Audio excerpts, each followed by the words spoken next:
Most hunters step into the tower to become legends, but this man only wants to cover his rent and stay hidden under his blankets. Then one morning, he wakes to find that his only sharks have not simply vanished. Their cut-off heads are neatly placed at his doorstep, wrapped like presents with pretty red ribbons, introducing the greatest coward ever seen. He has no talent, lives with crushing anxiety, and avoids danger as if it were a deadly plague. But the system drags him into a deadly game with one rule: summon spirits to fight in his place. The problem is that these spirits are not heroes. They are S-rank madmen, and he is forced to keep track of their satisfaction ratings like a driver trying to please serial killers. He attempts to fail on purpose so he can stay unnoticed, but his summons twist his orders and end up erasing entire floors in seconds, smashing every record ever made. Now the government is after him, the world believes he is some kind of god, and he is terrified out of his mind. No one is prepared for the accidental rise of this weakling who ends up waking the wild beast inside himself. The story opens in a neighborhood that looks completely abandoned by hope.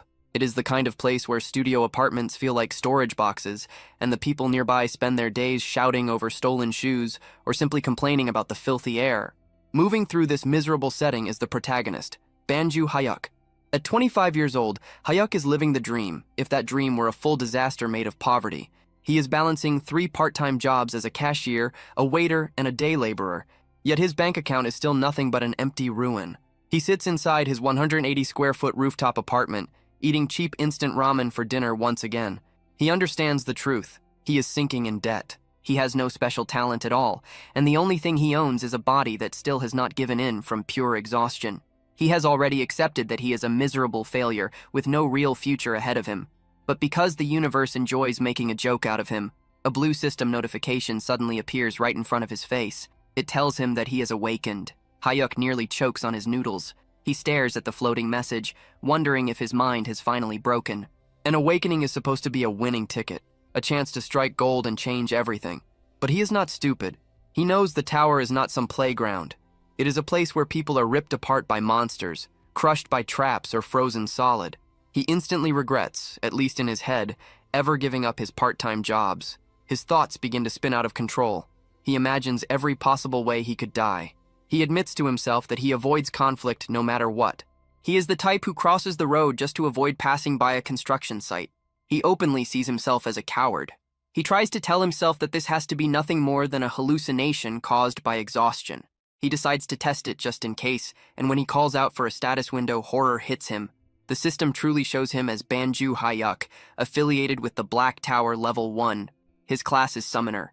3 skills are listed under his name: Designated Summon, Random Summon, and Summon General skills. His eyes stop at the inventory slot, and in that moment he realizes this is horribly real. He reads the explanation for his trait. A summoner can call forth spirits, golems, or demonic beasts. That immediately makes him wonder what kind of summoner he has become. Feeling ridiculous, he chooses to test it right there inside his room. He calls out for a random summon. He expects absolutely nothing. Everyone knows skills only function inside the tower. Using one outside of it should be impossible. He feels stupid for even trying, but then the system responds, confirming that random summon has been activated. A bright purple light bursts through the room. Hayuk panics as a figure begins to take shape. It is not a monster or some impressive dragon. It is just a man. A human with red hair stands there looking confused. Hayuk is left speechless. He never even knew summoning people was possible. The summoned man sniffs the air. He pays no attention to the strange magical event and fixes all his focus on the pot of ramen. He asks for a single bite. Hayuk can only stare at him. He has just pulled off something unbelievable with magic, and what appears before him is a freeloader asking for dinner. The red-haired man starts eating the noodles, complaining about the spice as if the place belongs to him. Hayuk is completely lost. How did the skill work outside the tower, and who exactly is this man? The status window quickly offers an answer. It explains that human summons are divided into tiers, just like a gacha game. The ranks begin at rare and rise all the way to legendary, special, super rare. The system also states a strict rule. The summon must protect the summoner above all else, and the summon must obey every command without fail. Hayuk immediately clings to that last part. Absolute obedience. That at least sounds useful. The system then reveals the identity of the noodle thief. His name is John Kozak, an SR rank being. His title is the Mad Assassin of the Cruel Assassins Guild. Then Hayek is struck by a violent headache. It feels as if his brain is being torn apart and rewritten. He is flooded with Kozak's memories. He sees flashes of Kozak killing people with ease. He sees the man wrapping the cut heads of his victims like gifts. It becomes clear that the title Mad Assassin is not some exaggeration. Kozak's life came to an end after he failed to kill the Empire's strongest swordmaster. Hayek returns to himself in complete terror. He is trapped inside a cramped room with a serial killer. He jerks backward when Kozak steps toward him.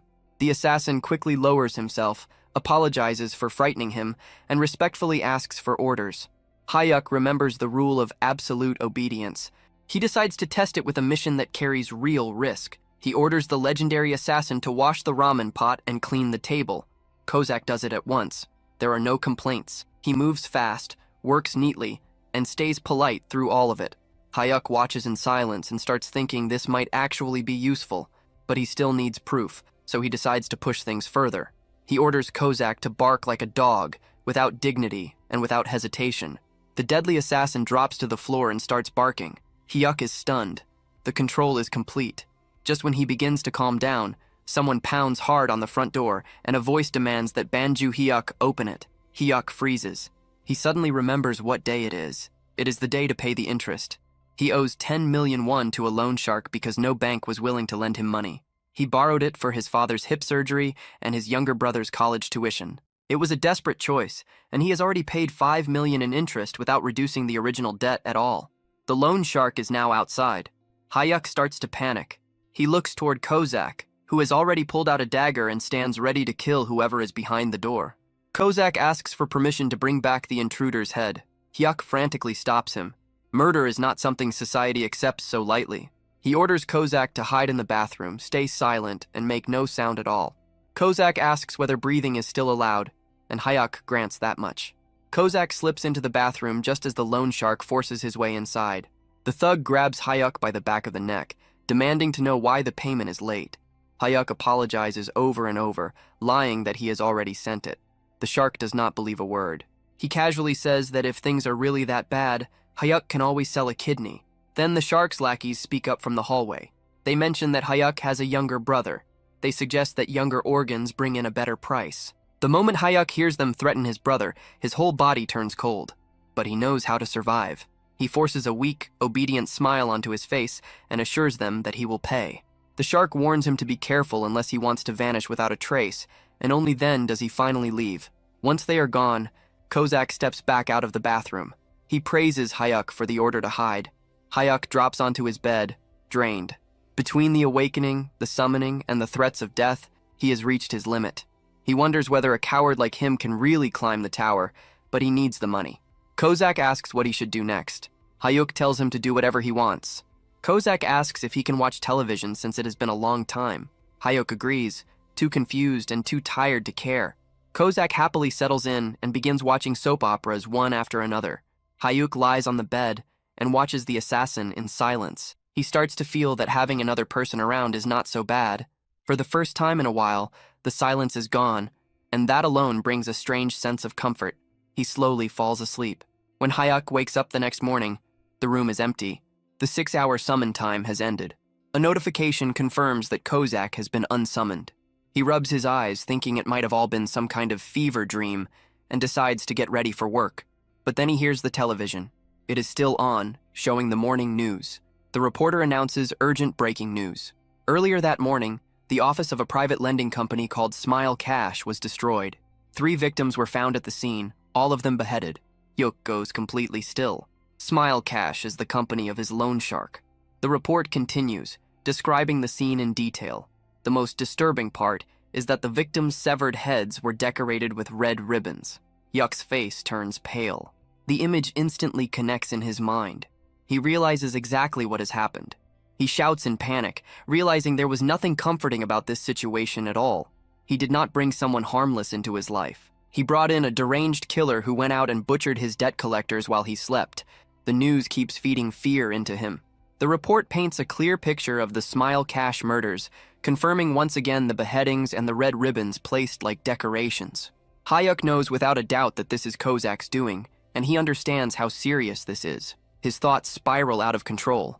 He imagines himself at his cashier job, where even a normal customer holding a heart-shaped item starts to feel dangerous, or worse, someone handing him a severed head. Fear takes over completely. He becomes convinced the police will eventually trace everything back to him. Unable to function, he calls in sick for all his jobs. There is no way he can work while thinking he might be tied to a triple murder. He opens the system window to check on his so-called companion. The status screen confirms that John Kozak is indeed the Mad Assassin, an S-rank entity, with a human manifestation limit of 6 hours. Hyuk tries to summon him again, hoping for answers. But instead, the system shifts into something unexpected, like a customer service interface. A message appears asking him to rate his experience with John Kozak before he can use the skill again. Hyuk stares at the floating rating stars in disbelief. The man killed 3 people while he was asleep. From his point of view, that feels like a clear 1-star experience. He wants to leave a terrible rating for all the trouble caused, but then his conscience stops him. He remembers his mother working as a water purifier salesperson and how much low ratings affected her. Even in this situation, he cannot bring himself to be cruel, not even to a murderer. With a tired sigh, he settles on a polite 3-star rating. The moment he submits it, Kozak appears again, smiling brightly. He thanks Hyuk for the generous 3-star rating and promises to do even better the next time. He looks far too innocent for someone who just carried out a massacre. Hyuk does not waste time and immediately asks if he was the one who killed the men who came to the house the day before. Kozak confirms it without hesitation, cheerfully explaining that he took care of them just before his summon time ended. A wave of sickness rises in Hyuk as he realizes he is standing face to face with a killer. Even so, he forces himself to ask how Kozak managed to find their office. The assassin explains that he placed a tracking mark on them when they broke into the room, because he recognized them as a danger. When Hyuk argues that he never ordered anyone to be killed, Kozak calmly repeats the 3 rules of summoning. The first rule is to protect the summoner's life above everything else. Even though Hyuk ordered him to stay hidden, Kozak judged that removing the threat to Hyuk's safety mattered more than staying silent. Hyuk calls that way of thinking insane, and Kozak politely accepts the insult as though he has been praised. He even admits that he hears the same thing often. That answer sends Hyuk's thoughts into a nightmare. He starts imagining himself brushing shoulders with a rude stranger in public, only for Kozak to treat a small insult like a real threat and leave more ribbon-wrapped heads in the street. Desperate to put some kind of limit on this madness, Hyuk demands a promise. Unless a knife is literally pressed against his throat, Kozak is not allowed to kill anyone over suspicion alone. Kozak salutes like a loyal soldier and agrees to use his best judgment, which is such a vague answer that it gives Hyuk no comfort at all. Trying to move away from the subject, Kozak asks whether Hyuk has thought about climbing the tower. Just hearing that makes Hyuk's legs shake. He admits that while it could be a huge chance to change his life, he is simply too afraid and sees himself as a coward compared to the so-called heroes who throw themselves into danger. He expects disappointment, but instead Kozak's eyes brighten. He declares Hyuk the greatest kind of summoner because courage is poison to someone in that role. In Kozak's view, a brave summoner is only a dead summoner. He says he would rather serve a master who values survival so he can handle all the ugly work while Hyuk stays alive and well for a long time. That strange praise gives Hyuk a small bit of comfort. For once, his cowardly nature sounds less like a flaw and more like a survival skill. He sends Kozak away and tries to get some sleep. When he wakes, he decides to forget about the tower and just live quietly, especially now that the debt collectors have disappeared under very suspicious circumstances. But life does not leave him alone for long. He gets a call from his father, who reveals that he needs to be moved to a more expensive hospital. At the same time, Hyuk learns that his mother has just lost her job. The weight of money problems crashes down on him all over again, heavier than before. In that moment, Hyuk understands that he no longer has a choice. He prepares himself in a ridiculous outfit, covering his body in safety padding and putting on a helmet. He looks like someone about to ride a bicycle with training wheels. Even so, he decides to step into the tower, planning to check only the first floor and leave quickly. But there is one problem. He really does not want to enter with the red-haired psycho.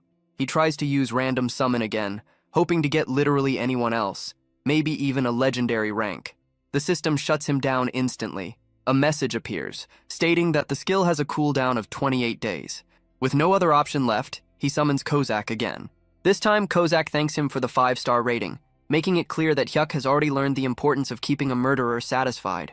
Kozak is pleased that Hyuk has decided to enter the tower, but he immediately criticizes the safety gear. He tells Hayuk to throw away the clumsy armor, claiming he will act as the perfect guide. He promises that Hayuk will not need to do anything at all. Taking a deep breath, standing beside a very dangerous escort, Hyuk accepts the prompt and enters Korea's Black Tower, first floor. His grand entrance into the tower begins, and by grand entrance, he is doing everything he can not to throw up all over his assassin. The teleportation hits him hard, messing up his balance, and he ends up clinging to John Kozak like a helpless koala. They arrive on the first floor, which turns out to be a barren wasteland, far from anything that could be called comfortable. Kozak, calm as always, gently pats him and reassures him that the nausea will pass with time, as Hyuk slowly moves away from the safe zone, holding his chest. A system notification appears, almost as if trying to boost his confidence. It informs him that his physical abilities have been raised to a mature level just by entering the dungeon. The urge to vomit fades, replaced by a sudden wave of confidence that he did not earn. He clenches his fists, feeling stronger, faster, and strangely capable. For a brief moment, he actually believes he can fight. The system assigns his first mission: defeat 5 fat grubs with tough skin within 2 hours. The name sounds bad, and the reality is worse. The creatures are massive beetles, large and unpleasant to look at. Hyuk tries to remember what he knows about them and recalls that they are considered the basic training enemies of the tower. But basic does not mean easy. For a beginner, defeating even one of these creatures usually takes around 30 minutes of desperate effort. They are known for their thick shells that make weapons bounce off without doing much damage. Still carried by his temporary confidence boost, Hyuk decides that this will be the moment he proves himself. He asks Kozak for a weapon, determined to defeat at least one creature on his own. He walks up to the nearest giant insect, weapon raised, almost looking like a hero. Then the creature moves. It barely shifts, just a small twitch. That alone is enough to destroy all his courage. His confidence collapses instantly. He turns around and screams for Kozak to save him, abandoning any sense of pride in a single moment. Kozak does not criticize him. Instead, he calmly praises Hyuk for making the correct decision to retreat. The assassin moves in, but he does not simply pierce the insect. That would have been far too restrained. He activates a technique called Blade Explosion with C4. Yes, that is exactly what happened. He brings out military-level plastic explosives against a tutorial beetle. A huge blast erupts, dust spreads in every direction, and the insects are not merely beaten, they are erased. Hyuk can only stare in shock as the mission ends in a matter of seconds. The system loses all restraint, granting Hyuk an S++ conquest score and a gleaming platinum badge. Hyuk looks at the rewards and realizes that while others are struggling to survive, he has somehow run into a complete exploit. While Hyuk brushes the dust off himself, a global alert reaches every player across South Korea. It declares that the second floor of the Black Tower is now open. The scene shifts to other hunters, gyms, and bars, where people react in confusion and wonder who could have cleared the first floor that quickly. At the same time, Hyuk is already back at his apartment going through his loot. He examines the magic stone. He had just obtained it. It is a blue crystal essential to modern industry, and even with the market flooded, it is valued at 50,000 won. Hyuk runs the numbers. He had just made 50 grand in 5 minutes. That is more than he earns after days of carrying bricks. He studies the platinum badge, something he has never seen before, but chooses to put it aside for now because the money is the only thing that matters. To mark his sudden fortune, Hyuk orders food delivery. He picks pork trotters, but being a thoughtful master, he chooses the regular version instead of the spicy one. He remembers that the legendary mad assassin has a paper-thin tongue and cannot deal with heat. Kozak is clearly moved by that choice, but still inspects the food with suspicion, asking whether it is spicy. As they eat, Hyuk brings up something that had been bothering him. He asks whether Kozak's old-fashioned and overly stiff way of speaking is normal. Kozak admits that it is a habit he picked up from his former summoner. Hyuk laughs and points out that it makes him sound like someone still caught up over an ex-boyfriend. Kozak says he can change it if it becomes irritating, but Hyuk tells him to leave it because it is honestly pretty amusing. They laugh together over pork and killing, making their strange connection even firmer. Hyuk finally accepts that the tower is not some deadly trap. It is his own personal ATM. The following morning, Hyuk reorganizes his whole life. He decides to leave behind his body-breaking day labor jobs. His new routine is clear. He will work at the convenience store during the day, the restaurant in the evening, and then farm the tower with his assassin summon at night. He calls Kozak out again, and the assassin is nearly shining because Hyuk had given him another 5-star satisfaction score. Kozak explains how the system works. The higher the score, the stronger the buffs become. High satisfaction brings longer manifestation time and can even lead to rank advancement. In simple terms, the more Hayuk keeps his assassin satisfied, the stronger the assassin becomes. It is a perfect deal for both sides. They move on to the second floor. The mission there is to defeat 10 fat grubs known for their quick movement. These creatures are fast. Hayuk starts to worry, questioning whether they can even catch them. Kozak only grins and says he will wrap it up in 3 minutes so they can head back and eat fried chicken. Just as promised, Kozak wipes out the fast-moving bugs. Another S++ rating, another platinum badge, another stack of magic stones. Hayuk realizes the whole thing is ridiculously easy. They do not stop there. They charge into the 3rd floor to face ice grubs. Cleared. 4th floor, cleared. 5th floor, cleared. Hayuk is collecting platinum badges as if they were cheap reward prizes. He notices that he can clear a floor in the same time it takes to make a cup of coffee. After conquering the 5th floor, the system grants him a special reward for collecting 5 platinum badges. It is a trade enhancement. Hayuk reads the notice and his eyes widen. The number of summons he can control at the same time has increased to 2. The coward locks up on the spot. One unstable assassin had already been handling everything without trouble. But now he can bring out 2 of them. The tower is completely unprepared for that. Our boy stares at his status screen. He starts planning his next step like a bargain hunter during a massive sale. He realizes that because of his recent speedrun, he can now manage 2 summons at once. That means he could already have a full group around him. But then he checks the cooldown for his random summon skill and pauses. It is more than 20 days. He decides to think ahead. Instead of gambling on a bad summon now, he chooses to wait until the cooldown resets so he can move with 3 people at once, himself, Kozak, and a fresh meat shield to guarantee maximum safety. He tells himself that this is smart patience, but the truth is obvious. He just wants to do even less than he is already doing. Meanwhile, at the Awakened Management Agency, the government is in complete chaos. A group of deeply stressed officials is trying to figure out who is clearing the Black Tower with an S++ rating. Team Leader John and Section Chief M are sweating hard because Korea's previous best record was a miserable E rank. The director is panicking at the thought that another country might step in and steal this super rookie with better treatment or worse, abduct them. They order a nationwide search for the unknown player, completely unaware that the person they are hunting is currently sitting around in his underwear, eating instant noodles. Back inside the tower, Hayuk and Kozak are treating the 8th floor like a casual stroll. They go up against red-horned frog warriors, and before Hayuk can even react, Kozak has already turned them into sliced meat. Another floor falls, followed by another S++ rating and yet another platinum badge. Hyuk grumbles that the hardest part of his day is not the fights, but the dizziness from entering the tower. Kozak reminds him that things only become serious after the 10th floor. Feeling unusually generous, Hyuk decides to reward his loyal killer. He pulls out his wallet and tells Kozak to go outside, enjoy himself, and eat something good in the real world. Kozak rejects the idea immediately. He refuses to leave his summoner's side, holding on to absolute loyalty. Hyuk exhales and decides that if they cannot go out, then the celebration will come to them. They order chicken and Kozak becomes visibly excited, almost shaking with anticipation. While Kozak is focused on the food, Hyuk checks his inventory. He notices 5 tower-only healing potions and plans to hand them to Kozak later. But the real value lies in the stack of magic stones. He runs quick numbers in his head and realizes he is holding more than 3 kilograms of magic crystals. If he sells them, the total would pass 1 billion. In just 1 week, he goes from having nothing to becoming a billionaire, and he does it without putting in any real effort. By the 10th day, the routine is locked in.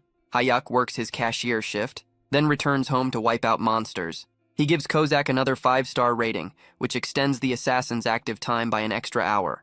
Kozak forms a heart shape with his arms to show appreciation. The gesture looks both harmless and disturbing coming from someone who makes a living cutting heads off. They step into the 10th floor, and Hayuk immediately senses a difference. Mana floods his body, and he describes the feeling as something wild and untamed. The rush gets to his head, and he decides he wants to take part in the fight this time.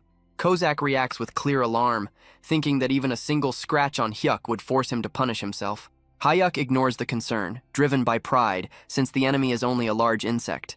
The monster appears, and in a brief moment that looks like skill, or perhaps Kozak acting too fast to see, the creature is cut in half instantly.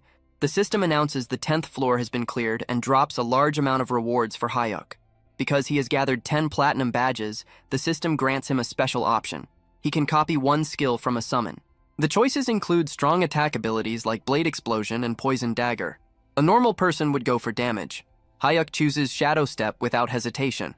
Kozak questions the decision, and Hyuk admits it is the best option for escaping. Kozak supports the choice, treating it as smart thinking since survival comes first. Hyuk then tries to use his new teleport skill inside his living room, jumping around like a restless animal, but nothing happens. He realizes too late that skills cannot be used outside the tower and ends up looking ridiculous, bouncing around his apartment like a fool.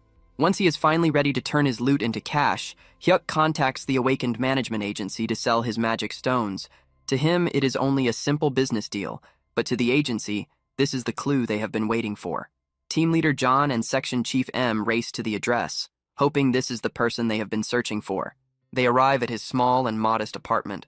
Hyuk opens the door, uneasy because a very intense woman is glaring straight at him. Section Chief M does not bother with any courtesy. She steps directly into his space, fixes her eyes on him, and demands to know whether he is the S++ ranker. Section Chief Lindley Min crowds him so closely, it feels like she is trying to inspect every pore on his face, pressing him on whether he is the S++ ranker. Hyuk tries to stay calm and denies it all, but fear is eating him alive. He has no idea whether they possess some hidden awakening detection device that he knows nothing about. Thankfully, his acting is awful, but his natural, useless-looking presence is overwhelming. Lindley Min sees the frightened, miserable look on his face and quickly concludes that there is no chance this coward is some great hero. She steps back, and her superior, Team Leader John, apologizes for her behavior. Hyuk quietly lets out a breath, realizing that seeming incompetent is the perfect disguise. They head inside and sit at his tiny table for a short discussion. Team Leader John begins the confirmation process by asking for proof of his dungeon clears. Hyuk hands over the mana crystals he obtained from the 10th floor. The two agents exchange a glance. Clearing the 10th floor is no small thing, and it lines up with the pace of the mysterious top rookie they are trying to find. They casually ask whether he has heard the global announcements about the high-rank clear. Hyuk throws himself into the act and pretends to be stunned, praising the unknown player while sweat soaks through his shirt. Then Team Leader John explains the deal. Players are split into two categories, the elite group and the general group. The elite side receives a salary, government backing, and strong equipment. But in exchange, they are basically treated like state property and are forced to clear dangerous high-level floors. The general side is meant for freelancers who are free to live however they want. Hyuk does not need even a moment to think. He chooses the general route immediately. He tells them he is scared, not especially gifted, and only wants to farm safe floors for quick money. Section Chief Lindley Min looks at him with open disgust. In her mind, plenty of people choose the safer path, but almost nobody admits so openly that they are this pathetic. She writes him off as a complete waste of time. Still, the team leader is careful. He asks Hyuk to enter the tower right there as one final step to confirm everything. Hyuk agrees, but he already understands what they are trying to do. They want to measure the time. If he clears the floor too fast, they will know he is the one. Hyuk decides to beat them by acting useless on purpose. He tells them to get comfortable because he plans to take a slow 2-hour walk inside. The moment he vanishes, the agents begin betting on how badly he will fail. Lindley Min predicts that he will give up on the 11th floor since the mission involves centipedes, and someone as cowardly as him will obviously lose his nerve. Inside the tower, Hyuk gives instructions to his assassin. The mission is to kill 100 long-tail centipedes. Kozak, as eager as ever, offers to wipe them all out in 5 minutes. Hyuk immediately shuts that down. He orders Kozak to move slowly and keep things under control. He explains that they need a messy and unimpressive run to throw the government off track. Kozak gives a thumbs up, though he likely believes his master is carrying out some impossible master plan. They begin the stage, and Kozak follows orders, killing at a painfully slow pace. Then everything goes wrong. A giant centipede bursts out of the ground directly beneath Hyuk. Our brave hero locks up, with his legs refusing to move. Kozak sees his summoner in danger, and his absolute loyalty to safety takes over. He declares that he cannot follow the slow approach while Hyuk's life is under threat. In a single blur of movement, he wipes out every centipede nearby in an instant. Then comes the system message of disaster. 11th floor cleared. Rank S++++. Hyuk stares at the notice, realizing that his plan to appear average has failed in the worst possible way. Hyuk returns to his living room exactly 5 minutes after leaving. The agents are staring down at their phones, which have just received the global notice of the clear. They look at Hyuk. Hyuk looks back at them. The timing says everything. There is no way out of this one. The moment he understands that his cover is gone, Hyuk's attitude changes. He summons Kozak, who appears behind him with a threatening presence. Hyuk looks at the two shaken government agents and says that he truly did not want to come to this, but now they have to be silenced. It seems our coward is about to step into his villain phase. The scene resumes with the coward Banju Hyuk, trapped inside a terrifying fantasy of his own making. He watches in horror as his assassin, John Kozak, takes the earlier order to silence them far too seriously and kills the government agents right there in the living room. Hyuk is on the verge of screaming, but then reality returns. The agents are completely unharmed, still breathing, and very much alive. It had only been Hyuk's wild, paranoid imagination spiraling out of control. The only thing truly dying in that room is Hyuk's pride. Sweat pours off him, and Section Chief Lin Lehman asks whether he is all right, assuming he is going through some kind of panic episode. Team Leader John blames the sweating on a persecution complex, which is really just a cleaner way of calling him a complete nervous wreck. Hyuk quickly says he is fine, just to keep things moving. Team Leader John wastes no time and gets to the point. He knows Hyuk is the one who cleared the 11th floor at record speed because the timing was far too exact to be random. Hyuk tries to deny it, saying something absurd about excellence being contagious or some other nonsense just as ridiculous, but the strained laugh he forces out is so awkward that it convinces absolutely no one. Now that the act has fallen apart, the team leader pushes a contract across the table. But this is no ordinary deal. It is the highest elite contract. It comes with an annual salary of 12 billion won, provided housing, VVIP treatment, full security protection, and legal immunity. It is basically permission to live like royalty, and any sensible person would have signed it without hesitation. But Hyuk looks at it and refuses. The reason is simple. He hates attention. He still remembers the stress of a clothing shop owner asking what kind of style he liked, and how he nearly ran away because even that felt like too much social pressure. He is the worst kind of avoidant. He tells them he only wants a normal contract because the elite route means clearing dangerous upper floors, and he has no intention of carrying that kind of burden. He just wants a comfortable life, not a heroic one. Back at the awakened management agency, the director is completely lost. He cannot understand how some low-profile nobody with no ambition could be an S++ ranker. Lindley Min confirms that the timing leaves no room for doubt. The director decides that he does not care whether Hyuk is strange. Talent is still talent. He orders them to drag Hyuk into the elite team by any means, setting up even more trouble for later. Back in the safety of his apartment, Hyuk is furious. He scolds Kozak for moving too quickly earlier, which is exactly what exposed them. Kozak apologizes, but Hyuk decides he has to be strict. He yells that if Kozak ignores orders again, there will be nothing waiting for him. No television, no snacks, only misery. They head into the 12th floor to hunt ice weasels. Hyuk gives an extremely clear order to move slowly. He wants to fail the time limit or at least seem average, so the government will lose interest. Kozak agrees, but then he notices something awful. It is cold. He sees Hyuk shivering and immediately decides that a cold is a deadly illness that threatens his summoner's life. All reason disappears. To get Hyuk back to a warm room as fast as possible, Kozak destroys the weasels instantly. The result is another S++ rank and another platinum badge. Hyuk's plan to look unimpressive is collapsing in the worst way possible. Team leader John calls right away, suspicious of how fast the 12th floor was cleared. Hyuk hangs up and turns all his anger toward Kozak. He points at the television and tells the assassin that he is banned from watching his soap operas. He makes it clear that those who do not follow orders deserve nothing, but the cycle of pain keeps going on the 13th floor. They run into a corridor full of traps. Hyuk worries about all the possible things that could go wrong, but Kozak decides the traps are too dangerous and instantly destroys the whole mechanism to keep him safe. S++ rank achieved. On the 14th floor, they face giant eyeball machines. Kozak decides the sound attacks are too dangerous for Hyuk's fragile ears and wipes them out before they can even make noise. S++ rank achieved. Hyuk gives up. He realizes that whatever is going to happen will happen. Hyuk sits down and starts checking the numbers, then realizes that his failure to look average has one clear benefit. He has earned nearly 8 million won in just 14 days from cash rewards alone. But the true shock is the magic stones. He now has 5 kilograms of them. If he sells everything, he is basically making 1 million won a day. He realizes that a life with a monthly income of 30 million won is now within reach. The very next day, he quits his part-time job immediately. Hyuk summons Kozak and finds the assassin kneeling with his head lowered, grateful that Hyuk still gave him a 5-star rating even after all the disobedience. Hyuk decides to stop resisting what is clearly unavoidable. He tells Kozak that there is no reason to keep holding back since the management office already knows enough, so they may as well speedrun everything. They enter the 15th floor to kill 20 goblin workers. Hyuk is worried because goblins are smart and could run off to call for help. He tells Kozak to stay sharp. Kozak tells him to remain where he is and uses a skill called Step.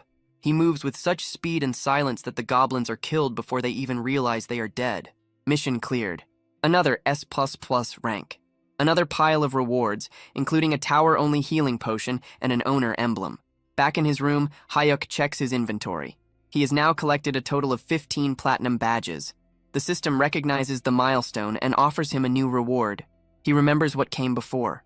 At 5 badges, he got a second summon slot. At 10 badges, he gained the chance to copy a skill. He stares at the new message, wondering what kind of broken ability he is about to receive this time. Hopefully, it is something that lets him do even less. So the professional coward has now gathered 15 platinum badges, and the system decides it is time to hand him another reward. It gives him the energy shield kit. The name sounds impressive, but in reality, it is just a bracelet that absorbs damage like a magic sponge until it finally breaks. But here is the real point. The description does not say tower exclusive. Hyuk's eyes practically turn into money signs because if this item works in the real world, he is looking at a payout of 2 to 3 billion won. He immediately starts calculating, wondering whether he should sell it and retire or keep it and actually stay alive. He turns to his personal expert in murder and asks whether they can clear the 16th floor right away. Kozak, still acting like his loyal promoter, says the clear is certain, but he cannot guarantee an S rank if they rush it. That answer is enough for Hyuk. He decides that risking his life for a lower grade is not worth it, so he settles on selling the bracelet and living in comfort. Meanwhile, back at the awakened management agency, the atmosphere is heavy. It has been 15 days since the mysterious super rookie last cleared a floor, and the director is starting to lose control. He becomes convinced that the player either gave up or died, grieving the waste of such talent like fate itself had lost its mind. Team leader John tries to calm him down, checks the logs, and suddenly announces that the player is coming in to use the player shop. The director goes into immediate panic. He realizes their precious VIP is still walking around in beginner clothes and probably owns no proper gear. He orders the entire shop locked down. He wants the shelves filled with top-level items, but he also demands that everything be marked down by 90%. He figures that if they hand things over for free, Hyuk's suspicious nature will reject it. So a huge sale becomes the perfect trick to pull him in. Back at the apartment, Hyuk decides that he needs to confirm the item is real before selling it. He hands a dagger to Kozak and asks the assassin to stab him. It is treated like some normal, everyday request. Kozak looks at him as if he had just suggested something unforgivable. He starts trembling, unable to accept the thought of harming even a single strand of his master's hair. Hyuk rolls his eyes at the reaction. He lets out a tired breath, grabs the dagger himself, and moves to stab his own arm. But before the blade can touch him, Kozak's hand shoots forward and catches the weapon with his bare hand. Blood falls onto the floor as the assassin shakes, terrified that his master had almost been injured. Hyuk quickly heals him, realizing that testing protective gear with an overprotective madman was a terrible plan, and then Hyuk decides to test his shadow step instead. He teleports onto a goblin's back and feels like a ninja for a moment. The goblin shrieks and tries to bite him, but then the shield activates with perfect timing. It works exactly as intended. Hyuk, feeling untouchable for all of 2 seconds, kicks the goblin in the face while Kozak drops in to finish it off, but instead of approval, Kozak starts shouting. He demands to know whether Hyuk is hurt, scolding him as if courage itself were a health risk. Hyuk apologizes again and again, promising that he will return to doing absolutely nothing. With a bag full of mana stones worth millions, Hyuk finally contacts the agency. He expects an ordinary business exchange, but the government sends an actual limousine to pick him up. He arrives at the player shop and is welcomed by team leader John, who treats him like a top-level VIP. Hyuk steps inside and immediately feels confused. The place is completely empty of other customers because, without his knowledge, everyone else had been forced out. He checks the price tags and finds high-end gear being sold for almost nothing.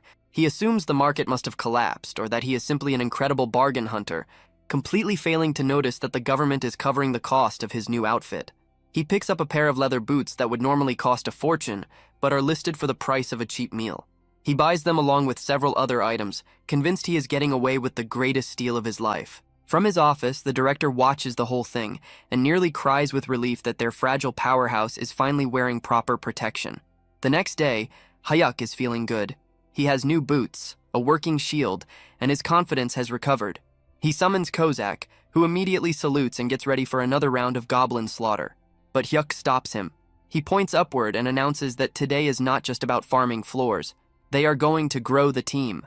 He already has the second summon slot, and he feels lucky. He activates the random summon skill, hoping for a tank or a healer. A massive magic circle spreads across the room, and it is truly massive. A figure begins to appear, but there is one immediate problem. The summon is enormous. As the giant fully takes shape, his head crashes straight through the apartment ceiling, sending chunks of debris everywhere. Hayuk stares at the hole in the roof, and his first concern is not the powerful ally he just summoned. It is the security deposit. The giant standing in the middle of the broken ceiling and falling plaster looks completely confused. While Hayuk is grieving over the damage to his apartment, and Kozak has already decided that violence is the only solution. The red-haired assassin takes one look at the newcomer and instantly sees him as a threat to his exclusive hold over Hayuk's attention. He yells at the giant to sit down, calls him a moving nuisance, and attacks without hesitation. Hyuk watches in horror, not because of the blood, but because he absolutely cannot afford more damage to the property. Kozak keeps slashing and raging, sounding like a jealous ex who just ruined a wedding, but the giant remains still, completely unaffected. He looks down at the assassin who is doing everything possible to kill him, and calmly says that it only tickles. One of Kozak's eyes twitches. He threatens to cut the giant's throat and decorate it, proving that his strange obsession with wrapping things is still alive and well. Hayuk finally steps in and orders both of them to stop before the entire building collapses. Kozak freezes immediately because an order from his master cannot be ignored, but rage is still pouring off him. Hayuk asks for a report on the new summon. Kozak spits on the floor and says there is no reason to learn the man's name because he is nothing more than a meat shield. He explains that this man is known in the underworld as a complete fool who probably does not even understand the 3 laws of summoning. To prove it, Kozak tests the giant on Article 1. The giant blinks, clearly taking far too long to process the question, and admits that he does not know. He forgot. Kozak turns to Hyuk with a smug expression that says he had been right all along, suggesting they kill the giant now and roll the gacha again in 100 days.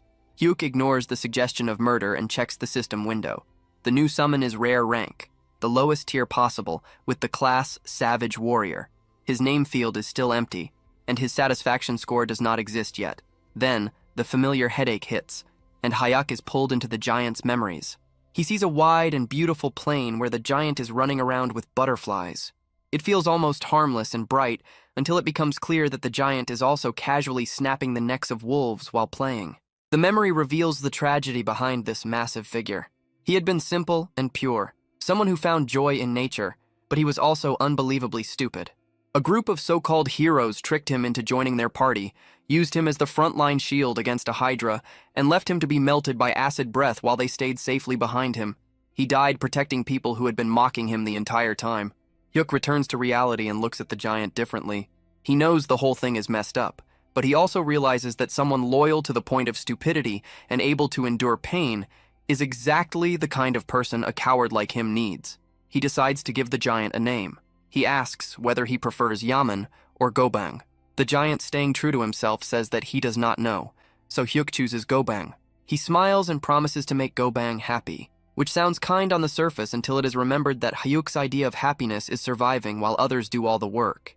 He introduces Gobang to Kozak and declares that the 3 of them are now comrades. Kozak looks like he has just swallowed something sour. He politely accepts the word comrade while silently measuring how quickly he could take Gobang apart. With the group now complete, they head straight for the 16th floor. The mission is to eliminate 30 goblins.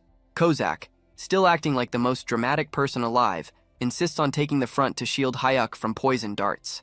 They move through the forest in formation, with Kozak in front, Hyuk safely in the center, and Gobang covering the back. Without warning, a goblin fires a poisoned dart. Kozak catches it in midair with effortless precision, then immediately turns to check on Hayuk with extreme concern. Hyuk points out that there are around 50 goblins hiding in the trees. Kozak prepares for a careful fight, but Hyuk has a different plan. He tells Gobang to move to the front and block them. Gobang does not think through the situation. He does not circle around. He simply jumps. The giant launches himself into the air and crashes down with the force of a small disaster. The shockwave alone throws Kozak off balance. Arrows pour down onto Gobang, but they simply bounce off his skin like worthless toys. He laughs and says it tickles, then starts crushing the goblins into a bloody mess. Hyuk watches from behind a rock with wide eyes. He realizes that even though Gobang is only ranked rare, his raw physical power easily reaches SSR level. The system clearly pushed his rank down only because his intelligence barely exists. After the slaughter, they celebrate back at the apartment with fried chicken. Gobang is thrilled. He stuffs an entire piece of chicken into his mouth, bones included, and chews it all down. He looks at Hyuk with pure happiness and comments only on the crunch. Kozak watches the whole thing with complete disgust. He asks whether the chicken is spicy, but most of all, he is deeply offended by Gobang's manners at the table. Hyuk tries to build some sense of teamwork, telling Kozak that Gobang is family now. Kozak immediately pushes back, questioning why he has to share that title with a bone-eating vacuum. The following day, they head to the 17th floor. Hyuk, feeling the effects of leveling up, starts getting a little too confident. He tightens his fist, feels mana rising through him, and wonders whether that wild force inside him is finally waking up. For a brief moment, he thinks that maybe he should join the fight this time. Kozak crushes that idea immediately. He tells Hyuk to stay in the back because confidence usually ends with death. They come across a full battalion of goblin warriors. These are not the weak, half-naked goblins from before. These ones have shields, armor, and organized formation. A normal player would have to pull them out one by one. Hyuk looks at the army. He looks at his fist full of false confidence. Then he looks at his giant, unstoppable tank. He decides that strategy is for people who do not have something like Gobang. He orders the giant to wipe them all out. As Gobang charges forward, Hyuk starts wondering what kind of broken power he is going to receive next, because at this rate, he is going to conquer the tower without even getting tired. Gobang crashes into the goblin battalion like a runaway train. He bats them away like insects, and Hyuk watches from a safe distance, completely absorbed by the sight. He realizes that strategy and tactics are nice ideas for weak people, but when someone has a living tank, it is like bringing a bomb to a knife fight. Hyuk compares the goblins to people on bicycles trying to stop a war machine. It is not a battle. It is a massacre. Thanks to the giant fool's rampage, Hyuk clears the 17th floor with another S++ rank and collects yet another platinum badge. He is drowning in rewards, and his ego is beginning to grow even faster than his money. They move straight to the 18th floor. The mission is simple. Eliminate 30 goblin assassins. Hyuk shouts for them to move out with the confidence of a commander who never has to do any of the actual fighting. Gobang charges forward, ready to crush everything in sight. But there is one problem. The enemies are invisible. The giant swings his club through empty space, confused because there is nothing he can see to hit. He stands there looking like a dog barking at something it cannot understand, grumbling that the enemies are cowards for hiding. Kozak, who has been brooding in the background because he has not killed anything in 5 whole minutes, sees his chance. He steps forward and declares that he is about to cleanse Hyuk's eyes after forcing him to watch Gobang's pathetic struggle. He mocks the goblins, claiming their stealth is nothing compared to his own abilities. With full dramatic force, the red-haired assassin activates Shadow Step. He vanishes into motion and tears through the invisible goblins with perfect precision. It becomes a complete slaughter. Hyuk watches and instantly understands what is happening. Kozak had taken the bait. The assassin had clearly been getting restless because the new summon was stealing all the attention, so his competitive side finally exploded. Hyuk grins, realizing that Kozak's jealousy can be used to collect badges even faster. He silently praises himself for being some kind of manipulative genius. Then the stupid thoughts take over. Hyuk is already level 18. He can feel the mana running through his body, and suddenly, his inflated ego takes shape in his mind. He imagines a grand, muscular, wild stallion running freely through a field of flowers. Yes, the fool literally pictures his inner self as a horse charging across the world. It looks majestic, it feels powerful, and it is completely disconnected from reality. Then he spots a single goblin that had slipped through the chaos. The horse in his head practically screams. Hyuk decides to step in. He sneaks forward and swings his mace with more force than expected. The hit lands perfectly and crushes the goblin's skull in a single blow. Hyuk stands over the body, feeling like a war god. He is probably already writing a victory speech in his head, but because he is too busy admiring himself, He fails to notice another goblin creeping up directly behind him. The assassin lifts a dagger, ready to skewer Hyuk on the spot. Hyuk turns around just in time to watch his death coming at him.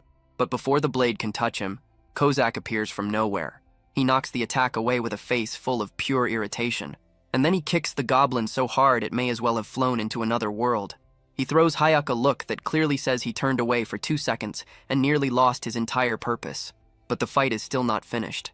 Goblins are rushing in from every direction. Gobang is crushing the left side and Kozak is locking down the right. Hyuk stands in the center with adrenaline flooding through him. The wild stallion returns, and this time, it is not only in his head. Hyuk sees 2 goblins charging straight at him. Instead of panicking and calling for help, he activates Shadow Step. He disappears from sight. In the next instant, he appears behind the goblins with his mace already in motion. He lands 2 deadly strikes before they even understand what happened, dropping both of them on the spot. Kozak, who was just about to rush over and protect him again, stops where he is. He watches his coward of a master pull off a flawless double kill with Shadow Step. The assassin's eyes widen. It had taken him months to master that movement, and Hyuk had just used it as if it were natural. Our boy is actually talented. Later, outside the tower, the media is in chaos. News anchors report that a new force is rising through the tower. A mysterious rookie has cleared 18 floors in 20 days with a perfect S+ record. They call it unprecedented, something that is changing history itself. Everyone wants to know who this top-level player really is. Back inside the tower, Kozak hears about the reports, but he is not pleased. His face turns serious. He makes Hyuk sit down for an important talk. He tells Hyuk that his growth is happening far too fast. Hyuk takes it as praise, but Kozak shakes his head. He explains that Hyuk's Shadow Step had been perfect, so perfect that it was disturbing. Kozak looks like he is on the edge of breaking down. Then he lays out the problem. When a coward gains strength, confidence follows. And when confidence appears, that coward starts imagining he can become a hero. Heroes die. He begs his master to remember the promise that safety comes first. He does not want a warrior as a master. He wants a coward who stays alive. Hyuk nods and promises that he will never do anything reckless again. But Kozak grabs at his chest, muttering that something feels wrong. He looks at Hyuk and sees a walking disaster waiting to happen, fully convinced that this sudden rise in talent is going to kill them both. Back at the apartment, there is no peace at all. Kozak is yelling that he is going to boil Gobang alive in a pot, while the giant tank casually falls backward and crushes the refrigerator. Hyuk screams, not because of his summons, but because of his appliances. He shouts at them to stop destroying the house, but the damage is already done. The fridge door is bent, and even worse, a precious jar of kimchi has shattered across the floor. Needing to calm his mind, our boy decides to visit the only people who do not want to kill him or destroy his furniture: his parents. He arrives at the family home. His mother welcomes him warmly, but the mood inside is heavy. His father is lying in bed, barely able to move properly because of his injured hip. Hyuk asks about his condition, and his father tries to act strong, complaining that bones heal easily and that he simply enjoys lying down. It is an obvious lie, but Hyuk goes along with it and helps his father sit up for dinner. They gather around a pot of stew, and the strain of money problems hangs over the table. His mother tries to stay positive, saying she will find work again soon, but Hyuk can see the tiredness on her face. He decides to test their reaction. He casually asks what they would think if he had awakened as a player. The response is immediate. His father blows up. He asks whether that was supposed to be a joke, warning Hyuk that the tower is not some place for games. He says that he may be the kind of man who makes his wife deal with cockroaches, but he would still rather stay poor forever than watch his son die in a dungeon. Even Hyuk's younger brother, Mahak, who has just come in carrying tofu, calls it the funniest thing Hyuk has ever said. Hyuk quickly retreats from the topic, but his mother catches him off guard. She asks whether he is supposed to be working that day. Hyuk lies and says it is his day off, but his mother gives him that knowing look. She tells him that his face always shows when he is lying. Even so, she chooses to trust him, as long as he stays away from reckless risks. Hyuk feels a stab of guilt, but then he remembers something important. He asks why his mother lost her last job. She explains that she had gone to repair a water purifier for a rude customer. The customer then demanded that she also clean up their recycling and food waste. So what did she do? She realized the customer was going to leave a bad rating no matter what, so she dumped the food waste right back on them and let them deal with it. Hyuk realizes that his mother is bold, aggressive, and fearless, and that leads him to a harsh truth about his bloodline. His father's greatest accomplishment in life had been asking this terrifying woman out on a date. The narration makes it clear that the father is the pure definition of a weak man, the kind who falls completely for strong women. And unfortunately, Hayuk and his younger brother inherited those exact traits. They are pitiful, yet naturally pulled toward danger. Before leaving, Hyuk hands some spending money to his brother and tells him to pass it to their parents. The younger one looks at the cash, then at Hyuk with a sly grin.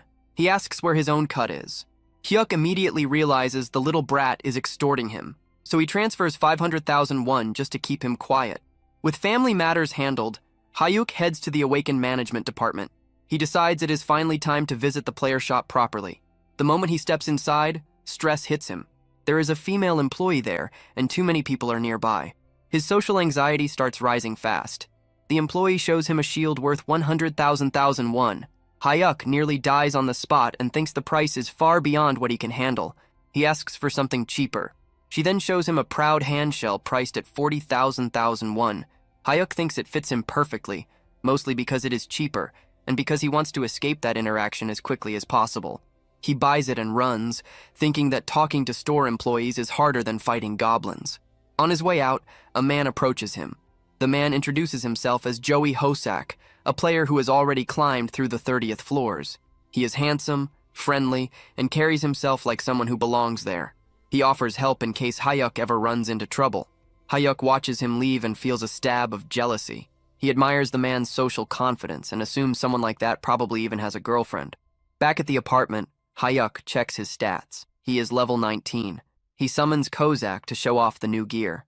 Kozak reacts with complete disbelief. He questions whether Hyuk really needs a shield when he already has a bodyguard.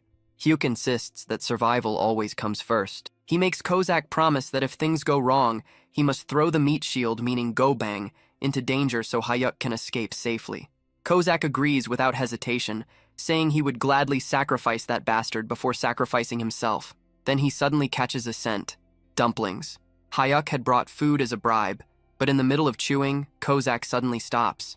He asks whether Hyuk has made an enemy of someone.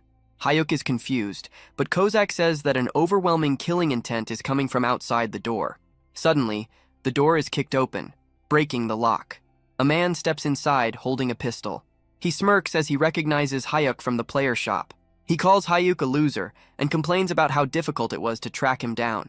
He raises the gun to Hyuk's head, demanding the bracelet and ordering him to open his inventory before pulling the trigger. Hyuk looks at the weapon, but there is no fear in him. He looks at the man with quiet pity. In his mind, this person is already as good as dead, because while the attacker is focused on threatening the weak target, he completely fails to notice the red-haired assassin moving through the shadows behind him. A brief pause settles in. The armed intruder is currently lost in the most delusional moment of his life. He believes Hyuk has frozen in fear, confident that the so-called coward will hand everything over without resistance. He continues his threats, but before he can finish, the red-haired killer moves. In an instant, the man is slammed to the ground, his entire momentum erased before he even understands what happened. The attacker lies there, confused, unable to grasp where the second person came from. Hyuk lets out a breath and feels a rare sense of relief. For once, his assassin understood the situation and chose to knock the target out instead of turning the room into a mess. The assassin questions whether Hyuk truly thought he would act carelessly, but the focus quickly shifts. They realize they have captured an item broker. These are the kind of people who hunt players outside the tower, because once they return to the real world, they are nothing more than normal civilians. Hyuk understands immediately that without his personal bodyguard, he would have ended up dead and robbed. The assassin begins planning how to dispose of the body somewhere far away, but Hyuk shuts that down instantly. He insists on handling it the easiest and most legal way by reporting it to the police. Meanwhile, at the management office, the director is still in despair, unable to accept that Hyuk only bought a mace and a shield instead of allowing them to equip him with top-level gear. They have already classified him as a melee-type player, but even with defensive items, they are worried about whether he can survive. Then suddenly, the already stressed director receives an urgent call about the break-in and explodes into full administrative fury.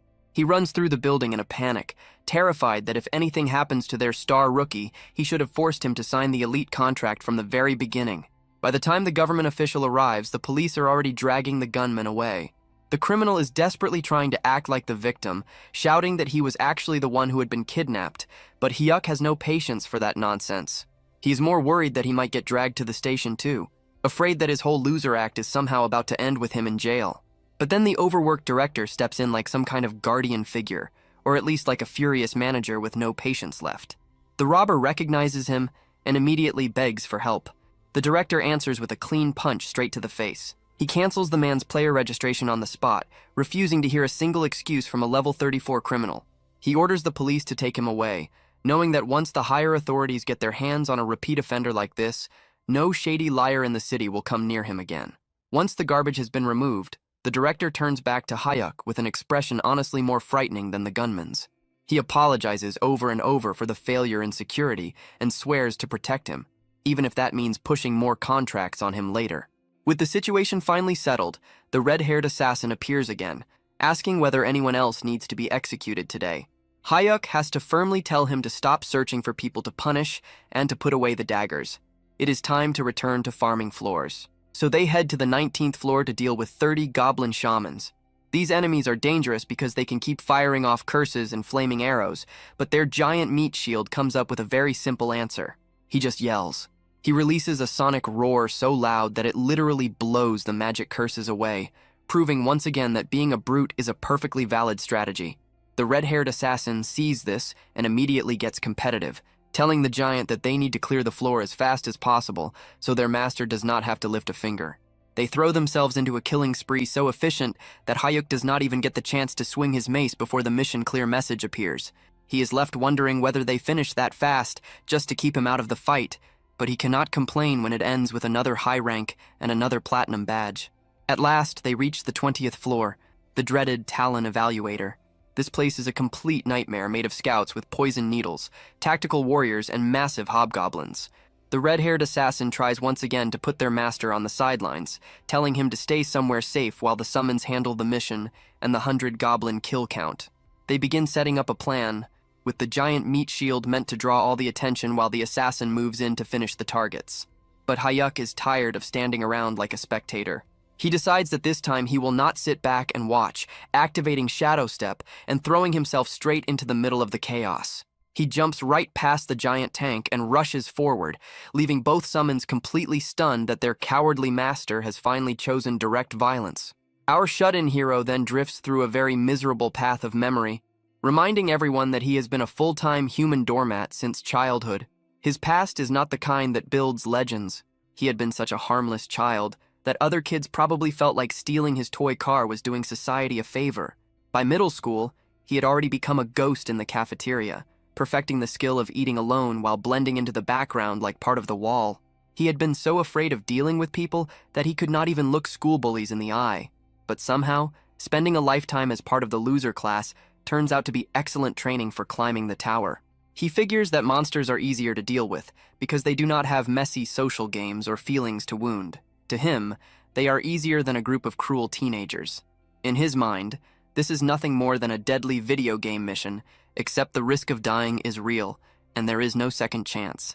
Back in the chaos of the 20th floor, the professional coward finally stops acting like a glorified supporter and activates Shadow Step. He is moving so quickly that even the red-haired psycho who serves him is impressed, watching him race across the battlefield like some overcharged ninja.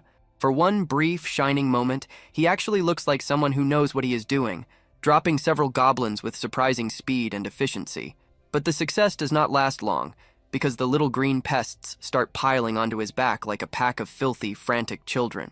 He loses every bit of that cool image immediately, curling behind his shield and praying that his expensive gear handles the problem for him. Thankfully, the energy barrier activates at the perfect moment and keeps him from being turned into a pincushion by the goblin swarm. He realizes almost instantly that he may have become a little too confident for someone whose main talent in life is running from trouble. The moment they see their master getting overwhelmed, the summons finally step in and start doing their job. The red-haired assassin is deeply offended that those filthy creatures dared to touch his master, calling them worthless trash before carving through them like a blade tearing through soft meat. Unwilling to be outshined, the giant meat shield throws himself into the fight and turns the area into total chaos. In the next instant, the system announces that all 100 goblins and the hobgoblin boss have been completely destroyed. The assassin turns toward Hyuk with bright eyes, praising his bold move, while the giant offers an excited, silent thumbs up. Hyuk stands there in awkward silence, realizing that even if he started the battle, His summons were the ones who truly ended it. Even though he barely did anything, the system still rewards him with another triple S rank and another platinum badge. Meanwhile, back at the management office, the director is busy acting like the most well-funded stalker alive. He digs through Hyuk's family situation and uncovers a frightening truth. The true head of the household is not the father or the sons, but the mother. Apparently, this woman is so overwhelming that the men in the house cannot even breathe too loudly when she is nearby. After realizing he has found the perfect pressure point, the director decides to move forward with a plan to aggressively support the mother. He figures that if the government showers the matriarch with enough favor and authority, Hyuk will end up tied to them by pure gratitude. It is an effective plan, even if it is also a little disturbing. Back in the real world, Hyuk decides to celebrate surviving with a flood of carbs. He orders 12 huge bowls of black bean noodles, which causes the delivery man to look at him with deep sympathy. The man clearly assumes Hyuk is hosting a miserable one-person feast. To make it worse, the delivery worker tosses in one single fried dumpling as a free extra. Hyuk is visibly offended. He just spent a ridiculous amount on noodles, and all he gets is one tiny dumpling and no coupons at all. He starts complaining in his head about how hard it has become to order with coupons these days, proving that even with millions in hand, he is still cheap to the core. He quickly sends the delivery man away and tells his housemates they can come out now. The second the door closes, the apartment turns into madness. The giant meat shield is practically shaking, making the floor tremble from pure excitement over the smell of the sauce. The assassin is just as captivated, staring at the takeout as though it were some sacred object. Hyuk watches the barbarian devour the food and honestly starts worrying that the giant is going to eat the ceramic plate along with the noodles. Ignoring the greed around him, Hyuk decides to check his rewards. He opens his inventory and sees that he has now collected 20 platinum badges, which unlocks a special prize. A platinum random box appears, and Hyuk stares at it, wondering whether his luck is finally about to improve or whether the system is about to throw another strange surprise at him. The professional coward stares at the floating platinum box with the desperate focus of a gambler locked onto a slot machine. The system slowly scrolls through the list of possible rewards, and the choices are enough to make any grown man tear up with happiness. There are mana stones, rare herbs, 50 different kinds of metal, potions, elixirs, and weapons. There are even special items like the Rune of Level Up, which allows someone to gain levels without climbing, and tower jump tickets, which let a player skip entire floors. Hyuk studies the list immediately like someone hunting for the best possible deal. He decides that the tower jump ticket is garbage because skipping a floor also means losing all the rewards from clearing it. And there is no point in being high level if it leaves him poor. His eyes lock onto the true prize on the list, the grade confirmation summon ticket. He realizes that if he pulls an SS rank summon, basically a god-level being, he could officially retire from fighting forever. He starts imagining a life where he sits back in a chair drinking juice while some overpowered servant handles everything for him. The thought of that level of perfect laziness nearly makes him drool. He prays for a miracle and opens the box. The results are a chaotic mix. First, he gets 10 kilograms of mana stones. Hyuk's eyes practically become money signs, as he realizes that this alone is worth around 5 million won in shiny rocks he can sell whenever he wants. Second, he receives a skill book with the absurd name Cow's Lightning Staff. He thinks it sounds like something pulled from a terrible romance novel, but he registers it anyway because he is desperate to get a proper attack skill. But the third item is the true prize, a Rune of Summon Grade Up. This is a complete jackpot that can raise a summon's rank depending on their potential. He immediately runs into a problem that feels weirdly personal. Should he give it to the red-haired assassin or the giant meat shield? He reasons that the assassin probably deserves it more, since they have shared so many meals together, even if the giant had clearly eaten more of the food. In the end, he decides to keep it for later since their current power is already more than enough. He then decides to test his new Cow's Lightning Staff skill right there in his room. He tries to activate the first form, Lightning Soil Chaser, expecting something dramatic and impressive. But nothing happens at all because, of course, magic does not function in the real world. So he just ends up standing there looking ridiculous, while the red-haired assassin asks why he is swinging a mace around inside the apartment. When Hyuk proudly reveals that he learned an attack skill, the assassin looks horrified, like he has just seen a toddler pick up a chainsaw. Then the serious mood breaks apart completely, because the giant meat shield decides to steal fruit from the assassin, starting another childish fight where the assassin calls him a bastard. Once the oversized children finally calm down, the assassin gives Hyuk a lecture. He explains that a summoner's role is to stay back and let the servants handle the fighting, pointing out that his former master died for the exact reason that he tried to act like a hero. But Hayuk is too caught up in his own rising confidence. He insists that he is stronger now and needs to test his new skill. The assassin looks at him like he is watching disaster unfold in slow motion. He warns that for someone weak, an attack skill is just a prettier way to die. When Hayuk tries to argue that the 20th floor had been easy, the assassin loses patience. He activates one of the summoning principles, and suddenly the giant meat shield grabs Hayuk in a crushing bear hug, basically taking him hostage for his own protection. The assassin punches the giant for being too rough, but still agrees with the idea. Once they enter the tower, the giant will carry their master like luggage, while the assassin wipes out the floor. Hayuk realizes he has completely lost control of his own summons, so he brings out his final weapon, pitiful pleading. He begs them, throwing away what little pride he has left, just to let him kill a single monster carefully. The assassin lets out a tired sigh, defeated by how pathetic the scene has become, and agrees to let him kill one slow and isolated monster. But if things become dangerous, the deal ends immediately. They head to the 21st floor, the territory of the orcs. The assassin warns that orcs are actually smarter than the giant tank, which the giant instantly rejects. Before the mission begins, the assassin suggests a humiliating training method. He wants Hayuk to practice by hitting the giant 10 times. The giant happily agrees to be used as a target, promising that it will not hurt at all. Hayuk refuses to take part in something that's degrading and threatens to run in alone if they keep mocking him. The assassin gives up, and they begin the mission. Kill 400 orcs in 4 hours. The summons rush ahead and tear through the orcs so quickly that Hayuk realizes the stage will be over before he even gets the chance to draw his weapon properly. Just as panic starts rising over how useless he is about to look, the assassin generously leaves one confused orc alive for him. Hayuk activates Shadow Step and leaps into the air while the orc stares upward in confusion, then brings down Lightning Soil Chaser.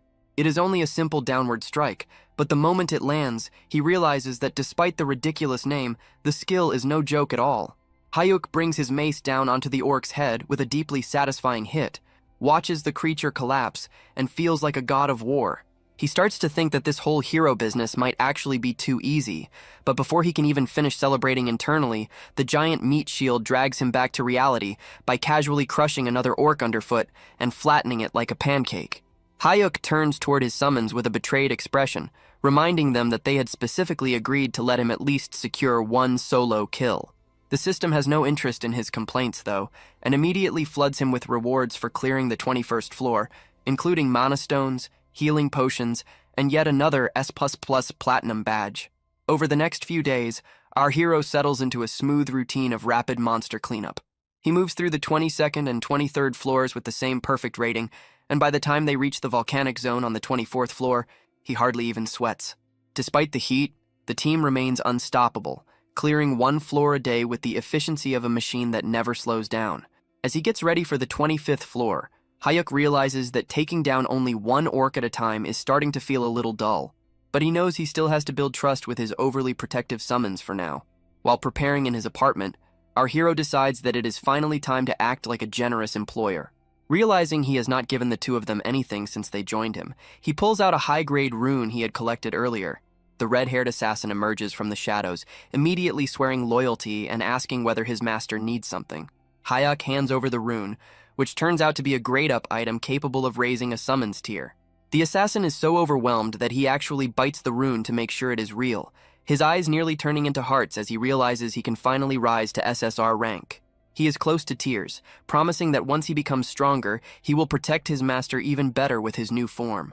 Instead of upgrading on the spot, the assassin decides to wait until later that night, so he does not rush the process and end up with some broken new body. To celebrate, he chooses to stay nearby and watch television with Hayuk, though he is already starting to wonder how one show can possibly rerun that many times. As they change channels, Hayuk's heart nearly stops when he sees his mother on the news.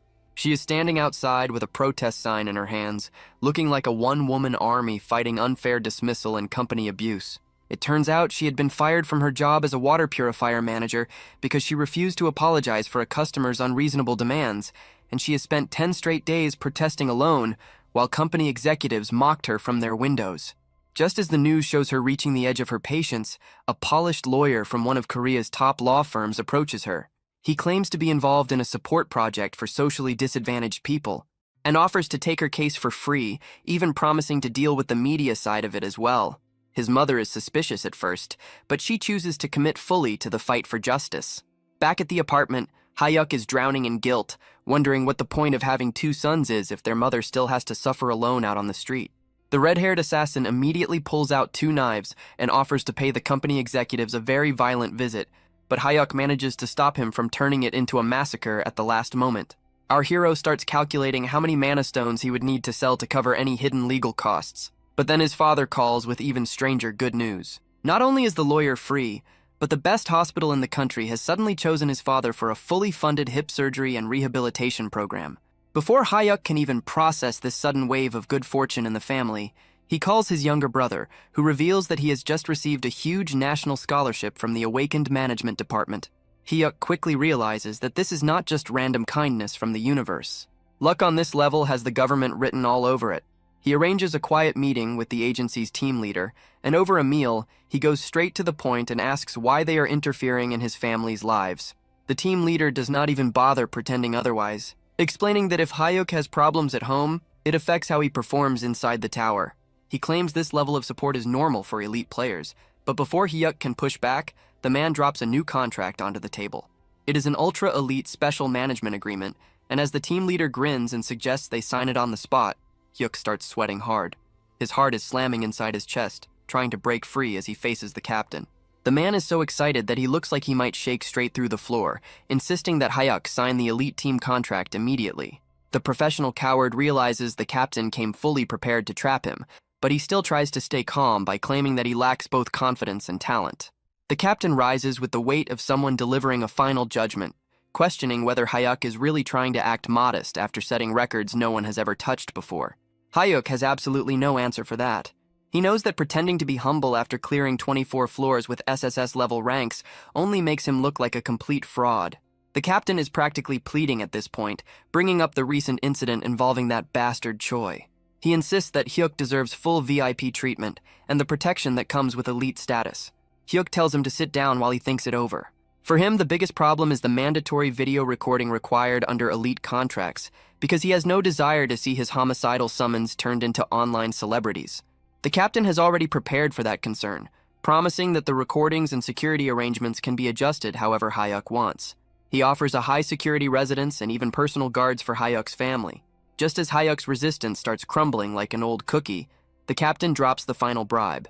2 free houses, one for his family and one for himself. Hyuk's brain nearly shuts down at the thought of free property, but he still manages to ask for a little more time so he can get advice before signing away his future.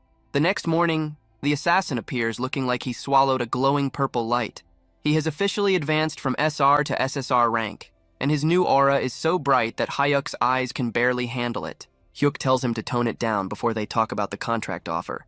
The assassin is unexpectedly supportive, pointing out that Hyuk is basically a national treasure walking around in human form and deserves to be treated that way. Still, he has one condition that cannot be ignored. He warns Hyuk to demand full authority over when they enter and clear floors.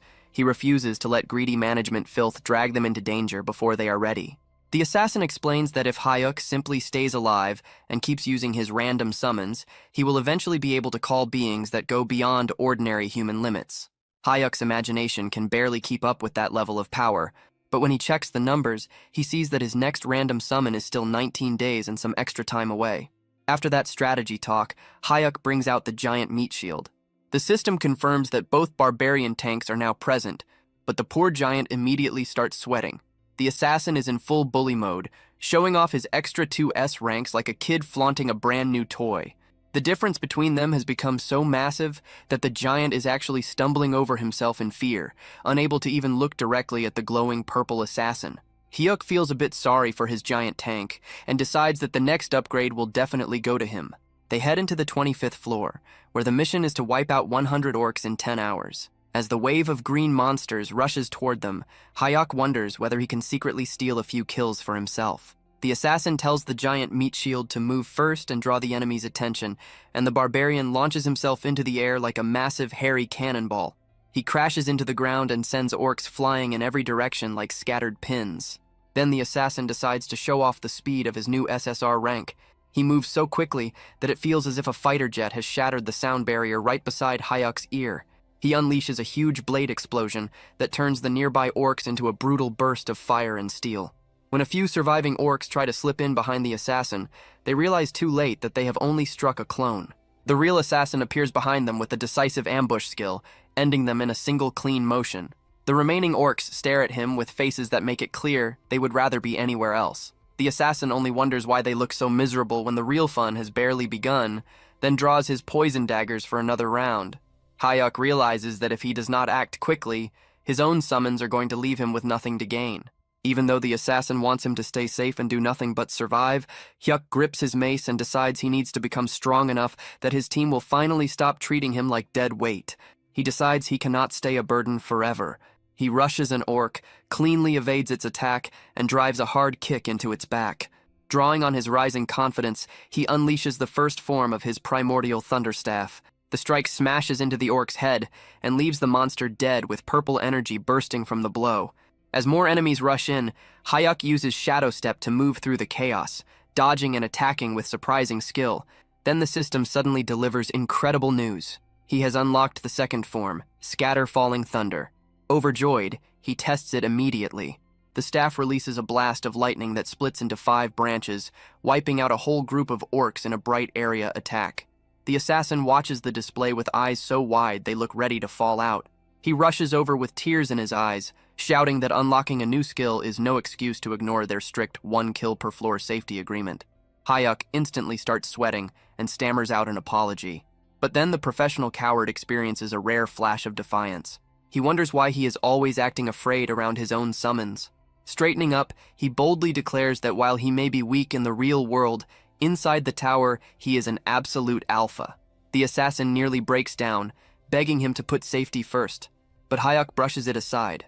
Drunk on his own confidence, he declares that he wants the orc chieftain to appear right now, so he can crush its skull himself. Then he turns around and finds the orc chieftain already standing right behind him, looking like a furious wall of muscle. Our boy's whole alpha act vanishes in an instant. He drops his weapon, cries out for his bodyguard, and is immediately pulled out of danger by a very pleased, grinning assassin. Realizing he should have kept his mouth shut from the start, he points a shaking finger at the giant monster and orders his team to erase it. The summons are more than happy to obey. The giant meat shield rushes in from the front, while the assassin slips behind the distracted beast with his dirty ambush skill, bringing the boss fight to an end within seconds. System windows instantly fill Hayek's vision. The 25th floor is cleared with an S++ rank, earning him another platinum badge. Because he has now piled up 25 of them, the system offers him a major reward. He is given the choice between trade enhancement, skill copy, a random item, or summon grade enhancement.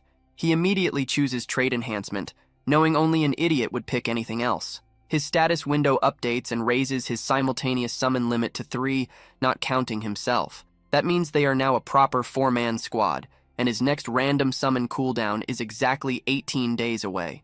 To celebrate the victory, Hayek treats his summons to a huge meal of spicy pork. When asked whether he can handle the heat, the assassin reacts with open confidence, acting as though being weak to spice is something beneath an SSR-ranked being.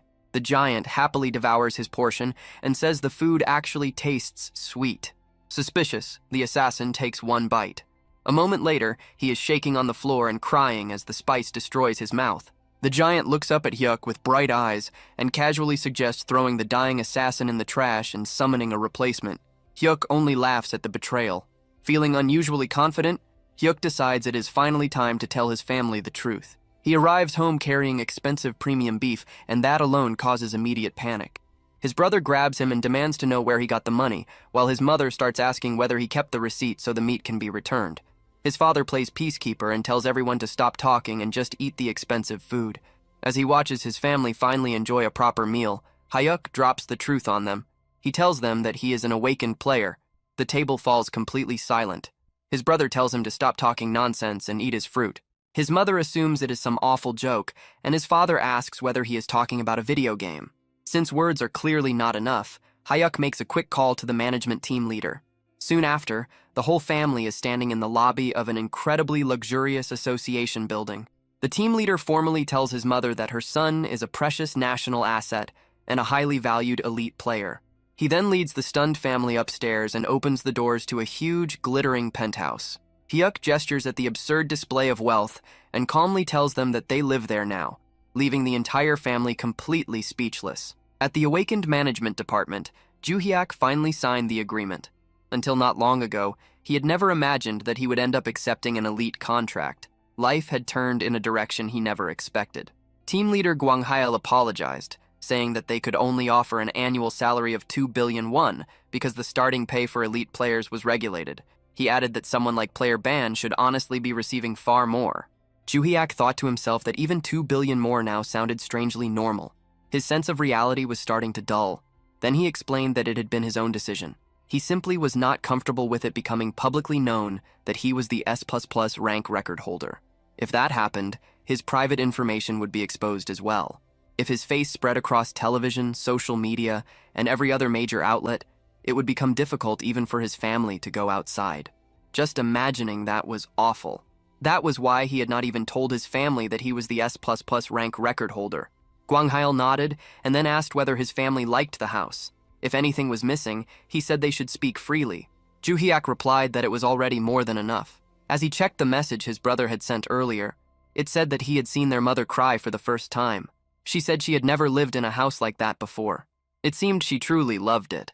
The message went on, saying that his own room was unbelievable too, with a laptop, a full gaming setup, and everything else. The television was so large it looked like a movie screen. He had thought he might actually faint. Then the message shifted into affection, but Joo-hyuk stopped reading there. He wondered whether life could really get any better than that, then immediately thought that such a wish might be greedy. Gwang-hail then showed Joo-hyuk the office residence where he would be staying and explained that everything had already been prepared. It had been fully furnished, with appliances and furniture included, so he could move in at once. He asked if Joo-hyuk was truly fine with a 2-bedroom unit, adding that they could provide something larger. Joo-hyuk liked it, and to him, it already felt like a penthouse. Meanwhile, in the largest penthouse in Korea located in Seoul, a residence owned by a rank 1 player, 2 women were peacefully enjoying the view from the pool. Then a man rose up from the water and broke the calm, asking how long they planned to keep swimming so boringly and whether they should not go out and have some fun instead. This was Joo-hyuk, the rank 1 player.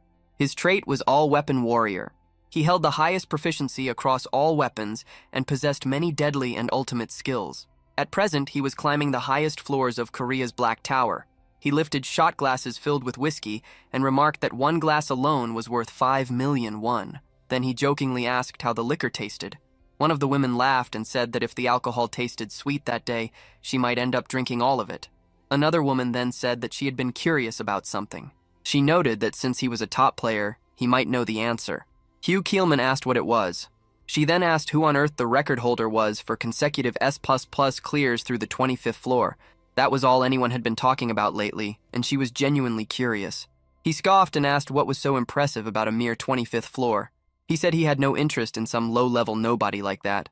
But she kept pushing with a teasing tone, saying that an S++ clear was a world first, and asking whether he truly was not curious that such a player existed in their own country. Another woman tried to stop her, but before she could say more, he suddenly poured whiskey over her head. He coldly told her to keep talking.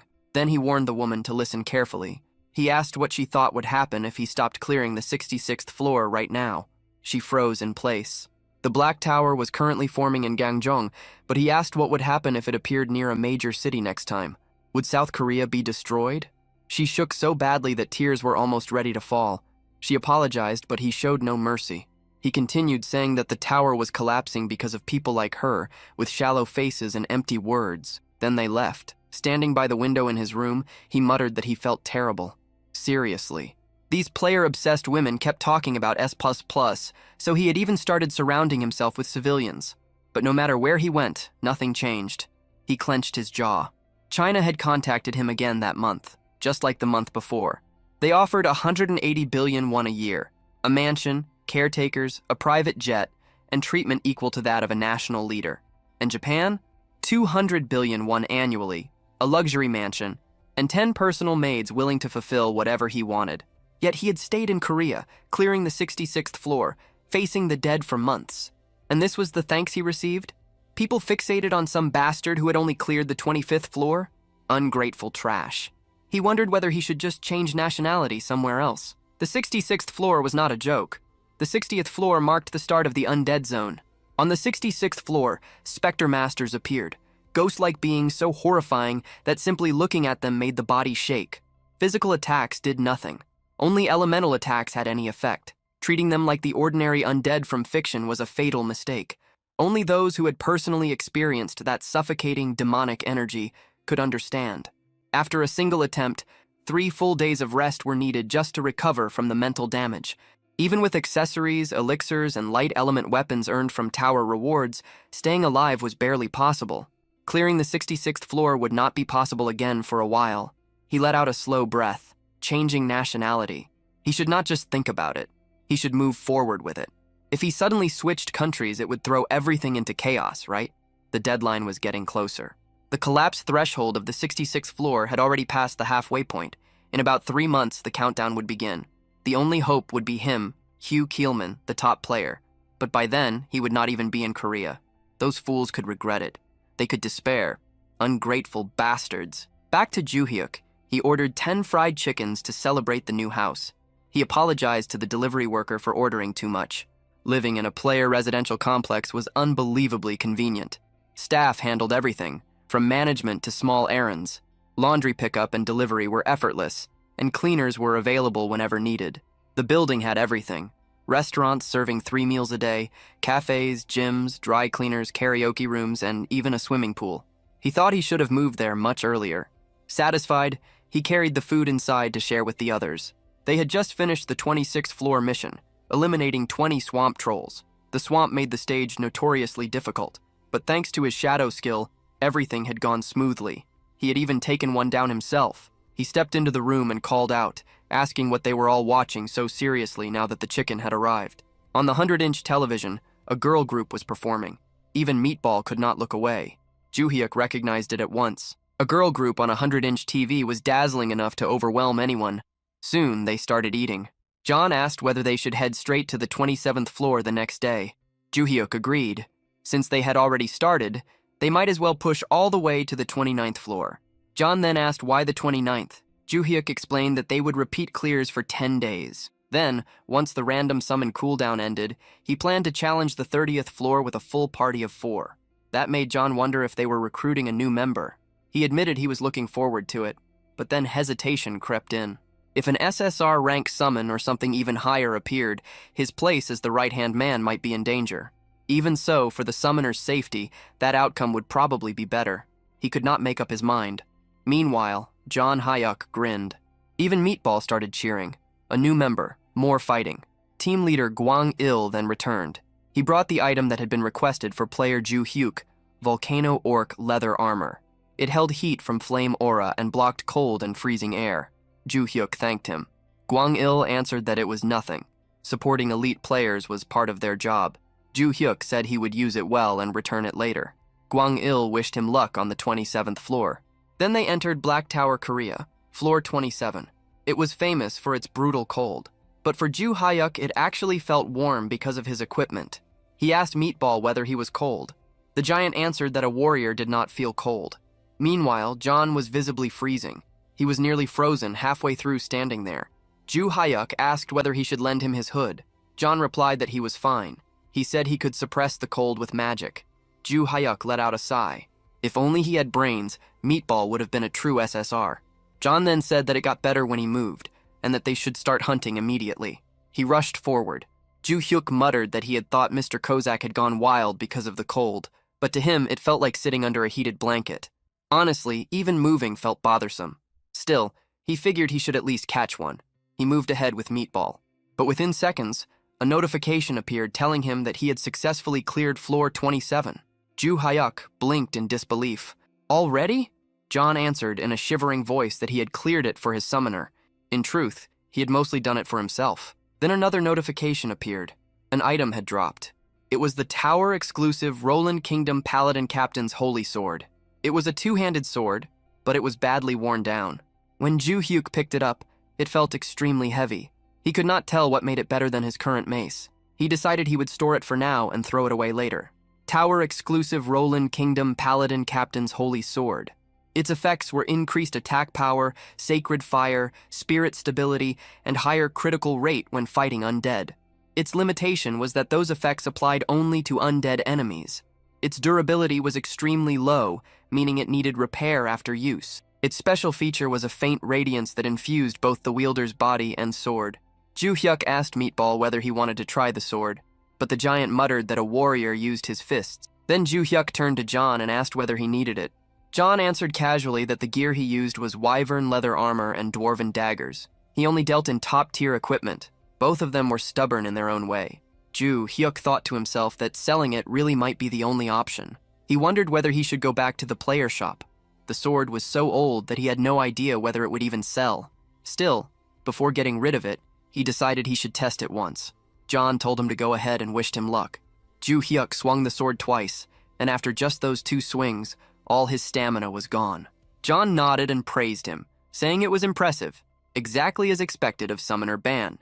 But Ju-hyuk answered that he could not even lift it properly, so the praise made no sense. This man truly had no idea when to stop. Even so, John added that he had done well. After all, physical ability was limited outside the tower. Ju-hyuk then asked whether there was really no way to remove that limit. John paused for a moment before saying that it was possible. If the boundary between the real world and the tower disappeared, that restriction would be lifted. The many towers across Earth would collapse, and reality itself would become the same as the tower. And when that happened, players would be able to use their full power. He looked at him with a serious expression and said that such a thing would be a sign of coming disaster. At the Japanese embassy in Korea, located in Gwanghwamun, a call came in. The message said that the rabbit wanted to leave its old nest and move to a new one. The rabbit referred to none other than the rank 1 player, Hugh Keelman. That was good news. Very good news indeed, the counselor replied. However, he added that the caller would have to bring him over personally. The wolves were watching the rabbit. He told them not to worry, saying calmly that he would handle it. Counselor Tomo of the Japanese embassy gave a faint smile. A storm was about to strike. 2 days later, at Black Tower in Gwanghwamun, Republic of Korea, floor 65 had been cleared. Progress stood at floor 66 with the deadline showing 92 days, 13 hours, 34 minutes, and 52 seconds. Jung-hyuk felt uneasy as he remembered what John had said about it being an omen of doom. Still, the higher floors were meant to be handled by top players like Hugh Keelman, right? Worrying would not change anything. He only needed to keep climbing at his own pace. So he decided that since they had cleared the 28th floor yesterday, today they would take on the 29th. The 28th floor had been troublesome, with giant trolls attacking from the tops of enormous trees. It would have been difficult for John alone, but thanks to Meatball, they had managed it. Thinking back, Jung-hyuk wondered how they had even dealt with those trees. If Meatball had only a little more intelligence, he would have been a true SSR. They had dropped from the trees like chestnuts. John had shouted a warning, and his finishing strike had been clean. But the 29th floor was different. It was infamous for its filthy plague trolls, creatures that wandered around dripping yellow pus and foul discharge. Some players had even gotten sick during their attempts. Jung-hyuk decided they needed to prepare carefully, then summoned John and Meatball. John immediately announced his presence with pride, saying he was at his summoner's service. Meatball quietly said that he was there as well. Jung-hyuk muttered for Meatball to please stop calling himself Meatball. Then they entered the 29th floor. Jung-hyuk asked whether the two of them were really fine without masks. Meatball confidently answered that warriors did not get sick. John replied that he was SSR, and that wearing a mask only made it harder to breathe and move, so he would simply accept the risk. Surprisingly, because the two of them completely ignored the disease threat, their hunting speed was even faster than it had been on the 28th floor. They cleared it quickly. Afterward, John asked whether they would be having dinner together again that day. Jung-hyuk hesitated. Then he apologized. John blinked, clearly not understanding why he was apologizing. Jung-hyuk unsummoned both of them and mentally cursed himself as a traitor and a terrible employer. He thought they could spit on him if they wanted. But then his thoughts turned to the new house. If plague got inside it, that would be a disaster. He looked at Meatball. The giant was huge and would spread contamination everywhere. How were they supposed to go back together like that? The next day, at the gym inside the awakened management department, a woman was doing squats with a barbell. After finishing her set, she dropped the weight. She was Nam Gun, Korea's rank 2 player, a trained swordswoman currently climbing the 62nd floor. She frowned. The dark zombies on the 62nd floor released an aura that corrupted players during battle. She could not see a way past it. She clenched her fists and wondered if this was her limit. Even if that was the case, as an elite player, she believed she had to keep moving forward until her body gave out. She drank a protein supplement. At moments like this, mindset mattered. She prepared herself for another set. But suddenly, people rushed past her. Mina was among them. Something was clearly happening. Mina quickly explained that news had just broken. A press conference was underway and Yu Keelman was speaking with a cold tone. He criticized the Awakening Management Department, saying it focused only on policy while neglecting allied teams. He declared that the future of the Republic of Korea looked bleak. Then he announced that he would leave Korea that very day and continue his career as a Japanese player. The news hit Young Hyuk like a shock. Yu Keelman, the country's top player, was switching nationality. Team leader Gwang Il confirmed it. That was why they had urgently called him in. He carefully asked how long it would take Young Hyuk to reach the 60th floor. Young Hyuk let out a quiet breath. He had expected this question. He explained that he was currently on the 29th floor. Even if he cleared one floor each day, it would take about 37 days to reach the 66th floor. The deadline was around 90 days, so it might look possible. But realistically, it was not that simple. For difficult sections, he would need at least 10 days of preparation. And according to his contract, climbing higher floors was entirely his own decision. Gwang Il lowered his head in apology. They had just signed the contract, yet he was already asking for something this heavy. Still, the situation had left them desperate. Young Hyuk thought to himself that seeing that expression only made it harder to refuse. Even so, what seemed impossible might still be forced into reality. At that moment, the door suddenly burst open. It was Nam Gyun. She had rushed in after hearing the news from Mina.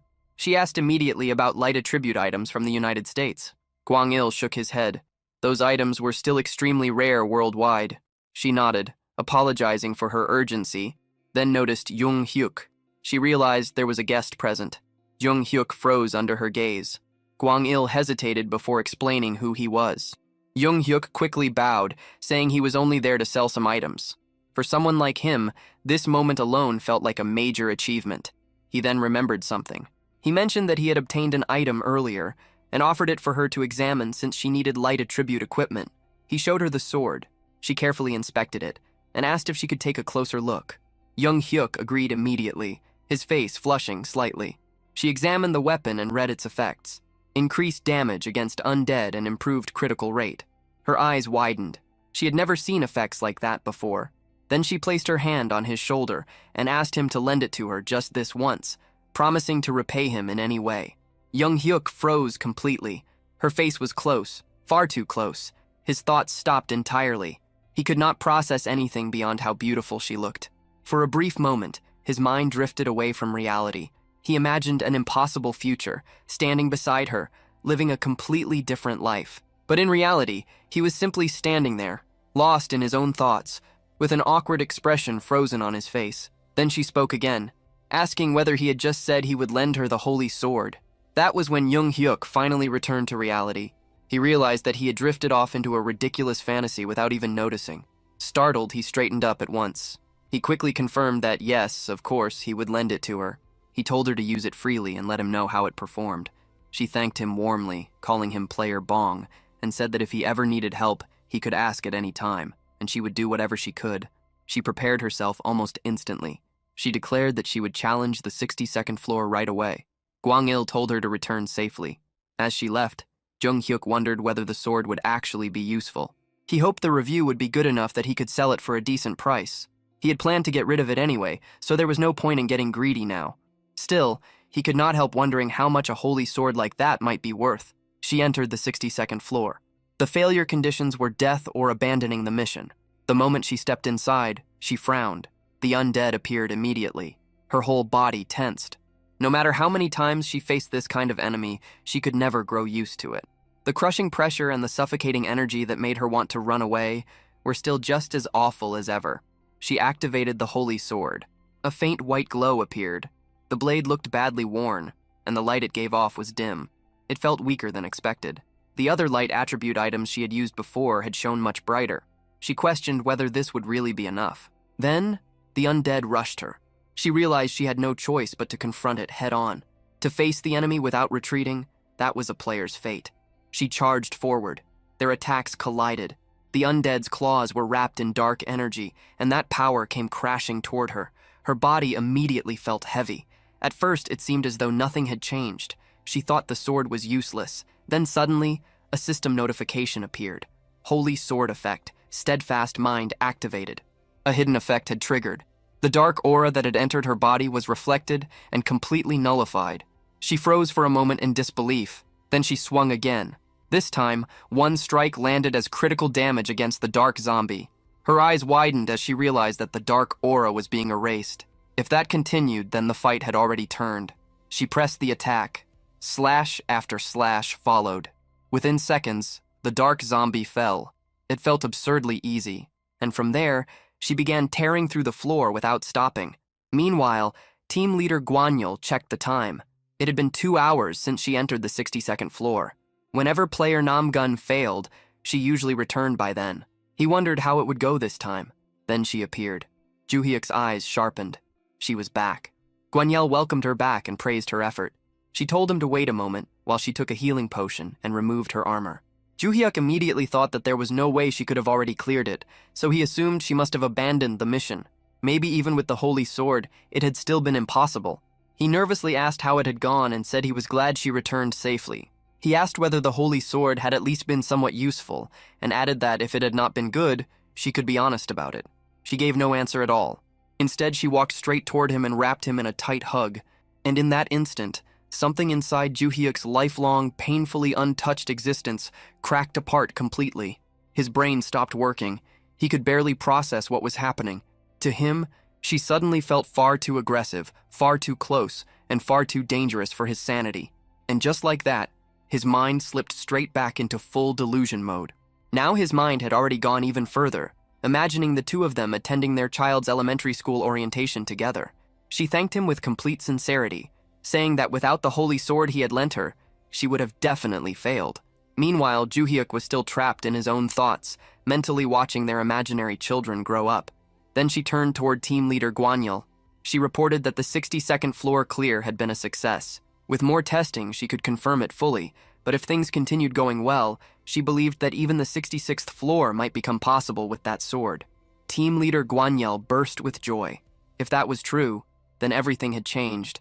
In his mind, he realized that if this sword had ended up in Yu Keelman's hands instead, it would have been a disaster. That man would have kept all of its value to himself. Then Guanyul glanced at Juhyuk and thought that the more he learned about him, the more interesting he became.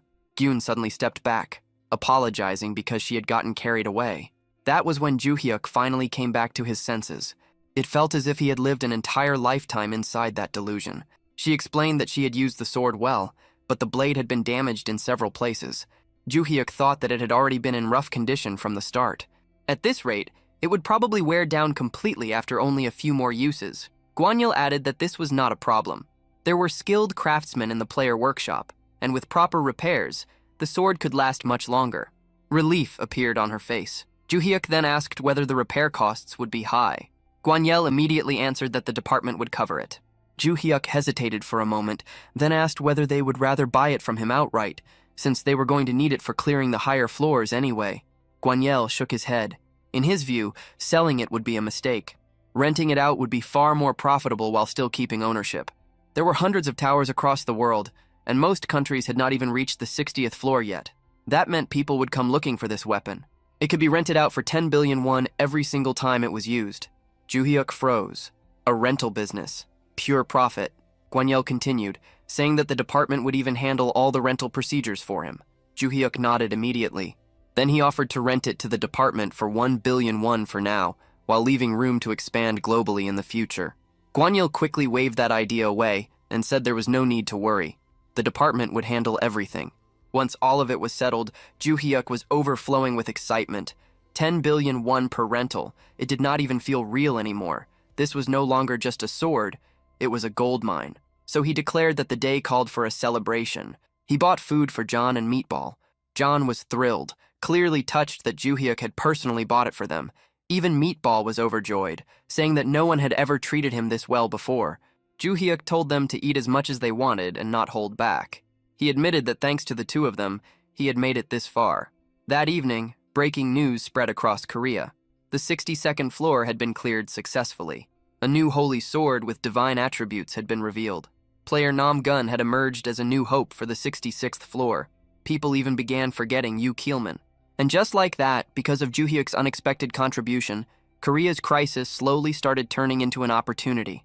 10 days later, Joo-hyuk had spent the past stretch of time repeatedly clearing the 28th floor as preparation. Now, the long-awaited moment had arrived. The cooldown on the random summon had finally ended. He washed himself carefully, trimmed his nails, and had even been fasting since the day before. He wanted the best result possible. He clasped his hands and prayed for something incredible. SSR. No, even better. LSR. Legendary super rare. John smirked and told him not to worry, saying it would turn out fine. Surely they would not end up with another summon like Meatball. Meatball immediately reacted to that. Joo-hyuk replied that there was nothing wrong with Meatball. After all, he had helped them clear so many floors already. John let out a sigh. Then he looked at Meatball, and the giant only smiled brightly. He told her not to smile like that again because it was unsettling. Then he forced himself to focus. Joo-hyuk called out for the random summon, praying that the result would be a high grade. A light appeared. A figure began to take shape, and it looked like a woman. It was a female summon. The light slowly faded, and she stepped forward with calm grace. She thanked him for summoning her and humbly greeted Master Ban. Her name was Giant Dao Rei. All three of them were stunned. She was clearly extraordinary, and the shock in the room spread instantly. Joo-hyuk asked what they were supposed to do now. John could only repeat the same question. Then the girl suddenly summoned a sword along with shaman bells. She declared with solemn resolve that although she might be lacking, she would devote her life to serving Master Ban. Joo-hyuk blinked at the sight of the sword and the bells. Was she really a shaman? Then her eyes sharpened, and her tone turned cold. She snapped at the others, demanding to know why they were staring at her like that. She asked how they dared look at a maiden with such greedy eyes, and warned that if they had any improper thoughts after seeing her beauty, they would not escape divine punishment. John flinched and tried to brush it off, claiming he had only been curious. She immediately shut that down and called him a liar. Joo-hyuk looked completely confused. He had no idea what kind of situation he had just summoned into existence. He quickly tried to interrupt and calm things down, but the moment her gaze turned toward him, her entire expression softened. She told him that he could look as much as he wished and simply sit back and enjoy the sight. Joo-hyuk froze. Was there seriously not a single normal summon among his followers? Still, SSR was an enormous win. She matched the rank of his strongest existing summon. Then another thought hit him. Were there different levels even among SSR summons? He checked her details. Name, Giant Dao Rei. Grade, SSR Super Special Rare. Type, Priestess. Affiliation, Imperial Shrine of the Heavenly Empire. Manifestation duration, 5 hours. Cooldown, 3 hours after dismissal. She was described as a strict, solemn, and commanding high priestess, the kind of person who killed the mood the moment she entered the room. Then suddenly, Joo-hyuk was dragged into her memories. He saw a vast empire. She had once been the princess of a great nation. From childhood, she showed deep interest in shamanism and eventually rose to become the empire's high priestess. After her father died, her younger brother took the throne, but he was soon murdered by their uncle, who stole the crown for himself. Consumed by fury, she swore revenge. She carried out a forbidden ritual, a death curse. Her uncle prepared for it, even sacrificing others to redirect the curse away from himself. But she was no ordinary shaman. She had been taught directly by the gods of the empire. Once her ritual was complete, nothing could endure her power. Her revenge succeeded. But using such a curse for personal vengeance was a violation of the natural order. The backlash consumed her, and she died young. Joo-hyuk returned to himself and immediately understood more. That explained her nature, her severity, and the force in her personality. It all fit. He then asked her a careful question. She answered that she was honored and told him not to hesitate. He asked who had founded the Chang Empire. She answered without the slightest delay.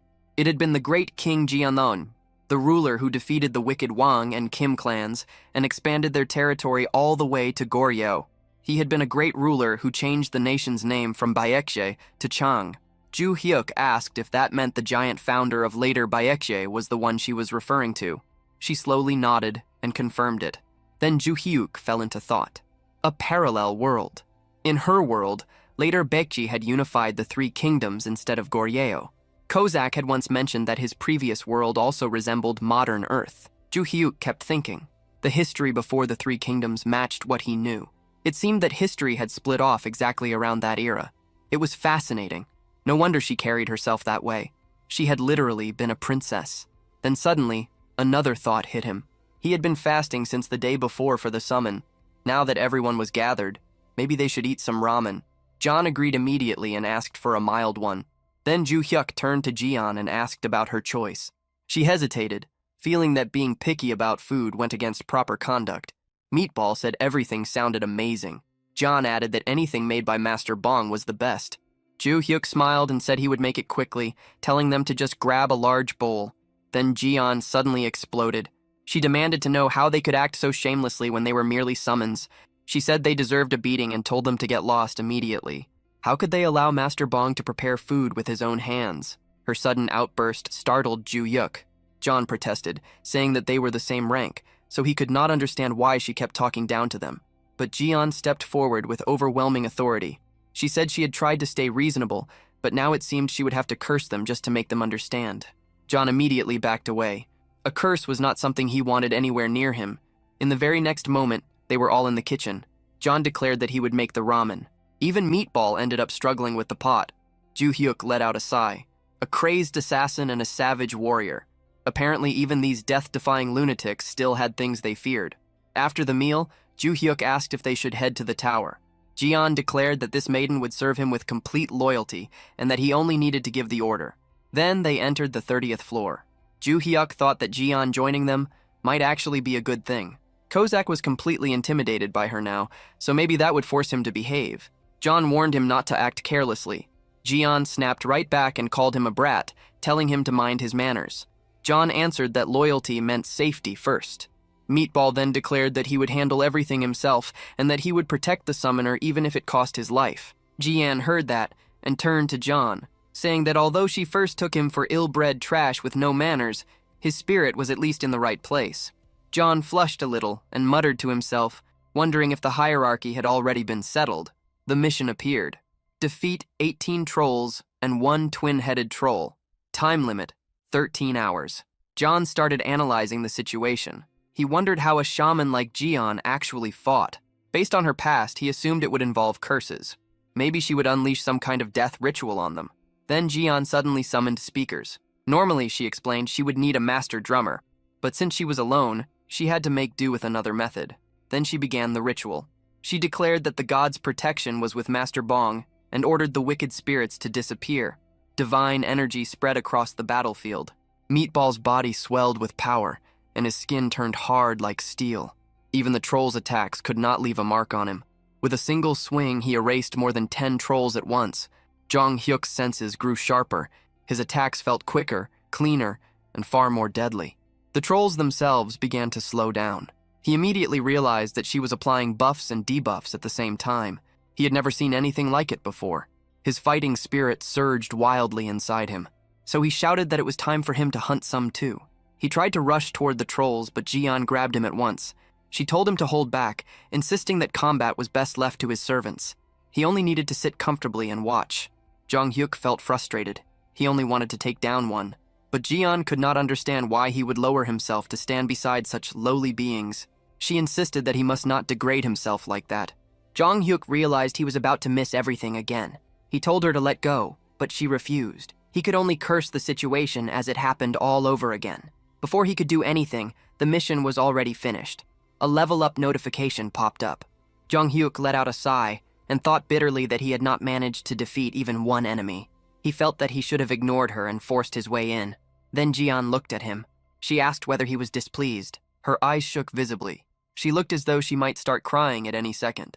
Jong-hyuk froze. For a moment, he could only stare, realizing that she really did look like she was about to cry. Leaving Ju-hyuk stunned and with no idea how to respond, he stood there completely lost as Giant Delray broke down in tears. Through her crying, she tried to explain that everything she had done came only from worry for his safety. Again and again, the people around her had disappeared, and she was terrified that the same thing would happen once more. Hearing that, Ju-hyuk finally began to understand the burden she carried. She had lost her father at a young age, been betrayed by someone she trusted, and had even watched her younger brother die. Even knowing the price, she had still chosen revenge, fully aware that it would take her own life in return. The feelings behind that choice The loneliness, the fear, and the despair suddenly became much more real to him. She was not just a summoned being tied to a duty, but someone with a fragile heart hidden beneath a cold and disciplined exterior. Ju Hyuk reassured her and promised that he would stay safe and would not recklessly throw himself into danger. That simple promise was enough to settle her. At that moment, John and Go Bang returned after finishing the cleanup. The instant John saw her crying, he completely misunderstood the situation. Assuming it had something to do with him, his reaction only made things worse. Covered in monster blood, he immediately drew her anger again and was quickly chased off under the threat of another chant, leaving him no choice but to retreat without resistance. Later, back at home, Ju Hyuk counted the rewards they had gained from their progress. After collecting 30 badges, he unlocked a hidden reward, a cooldown reset ticket for his summoning skill. The idea of calling another companion right away crossed his mind, but when he looked at his current group, he decided not to do it. Their strength was already more than enough, and it seemed smarter to save that chance for a moment when it was truly needed. Meanwhile, Ga-hyun continued climbing and successfully cleared the 63rd floor. News of her success spread quickly, drawing attention to how important the Holy Sword had become against undead enemies. With that weapon, as long as the dark aura could be resisted, the undead were no more dangerous than ordinary monsters. As the deadline to conquer the 66th floor grew closer, tension spread throughout the country. With Gwangil gone, uncertainty weighed heavily on everyone. Even so, Ga-hyun publicly declared that the goal would be reached within a month. Plans were also announced to rent out the Holy Sword internationally, though one exception was made completely clear. It would never be lent to the country that Gwangil had chosen to join. During all of this, Gwangil reacted with open fury, blaming the entire mess on the fact that the sword had not been revealed earlier. At the same time, pressure from higher authorities forced him to speed up his own climb, pushing him to challenge the 57th floor immediately and even appear on television to calm public opinion. His frustration only deepened, and he became set on finding the owner of the Holy Sword and making that person pay. As the news spread across the internet, speculation over the sword's owner exploded. Seeing all the praise aimed at that unknown figure, Ju Hyuk could not help feeling a quiet sense of pride. Behind him, the others could only watch in silence. Not long after, a delivery arrived. It was the high-end ice cream Ju Hyuk had impulsively ordered. Deciding to treat everyone, he handed it out. As usual, he took the first bite himself, a small habit that had formed ever since Giant Del Rey joined them. Go Bang and John immediately gave in and ate without restraint, while Giant Del Rey at first tried to keep her dignity, criticizing their poor manners. But the moment she tasted it, that composure fell apart. The sweetness caught her completely off guard, and even she could not hide the reaction. She tried to recover her pride afterward, but it was obvious that she had been affected just as much as the others. Once they finished, she thanked Ju Hyuk and then brought up a request. Before her summoning time ended, she wanted to perform a ritual to draw good fortune toward him and drive away misfortune. When asked whether there was anything troubling him, John immediately brought up Gwangil and retold everything that had happened. The moment Giant Del Rey heard the story, anger rose inside her. She declared that such a person should not go without punishment and asked for an item that had once belonged to him. Ju Hyuk refused at first, worried about what might happen if she used another dangerous curse. But she explained that this would not be a death curse. It would be a karmic ritual, something that would only speed up the natural consequences of his own actions. She assured him that it would not harm her, and after hearing that, Ju Hyuk agreed. Soon afterward, John returned with an item Gwangil had once used. Using that object, Giant Del Rey began the ritual and called upon the balance of karma. When the process ended, an unseen force settled into place, leaving the result to fate. Depending on the weight of Gwangil's past actions, the outcome could range from small misfortune to something far more severe.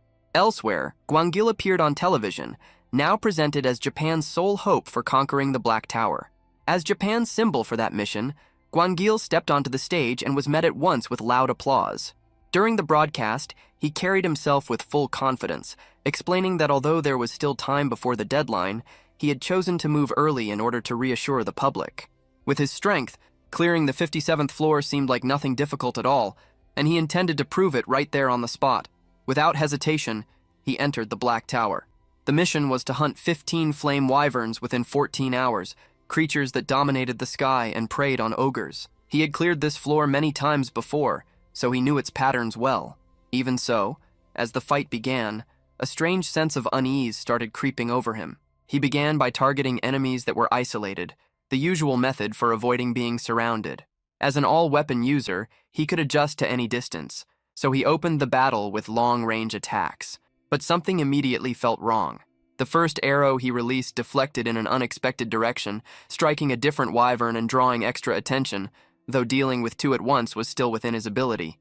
Even so, the battle did not unfold the way it should have. After bringing them down, he noticed something unusual. Not a single one of his attacks had triggered critical damage. He brushed it aside and moved forward. Then things got even worse.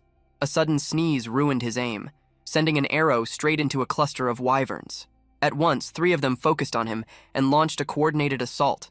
Even stranger, all 3 released dragon breath at the same time, something rarely seen because of the burden it placed on them. Forced into a desperate corner, Gwangil brought out his strongest skills and barely survived the clash. After a brutal fight, he killed 2 of them, leaving 1 weakened wyvern behind. Thinking he had regained control of the situation, he moved in to finish it. That confidence vanished almost immediately. As he stepped back, he accidentally crushed a wyvern egg hidden on the ground, something that should never have been there in the first place. The cry of the hatchling rang across the battlefield and drew the attention of the nearby wyverns. The moment he understood the danger, Gwangil realized that staying any longer would get him killed. With no other choice left, he retreated and abandoned the challenge. Outside the tower, the timing could not have been worse. He reappeared right in the middle of a live stage performance.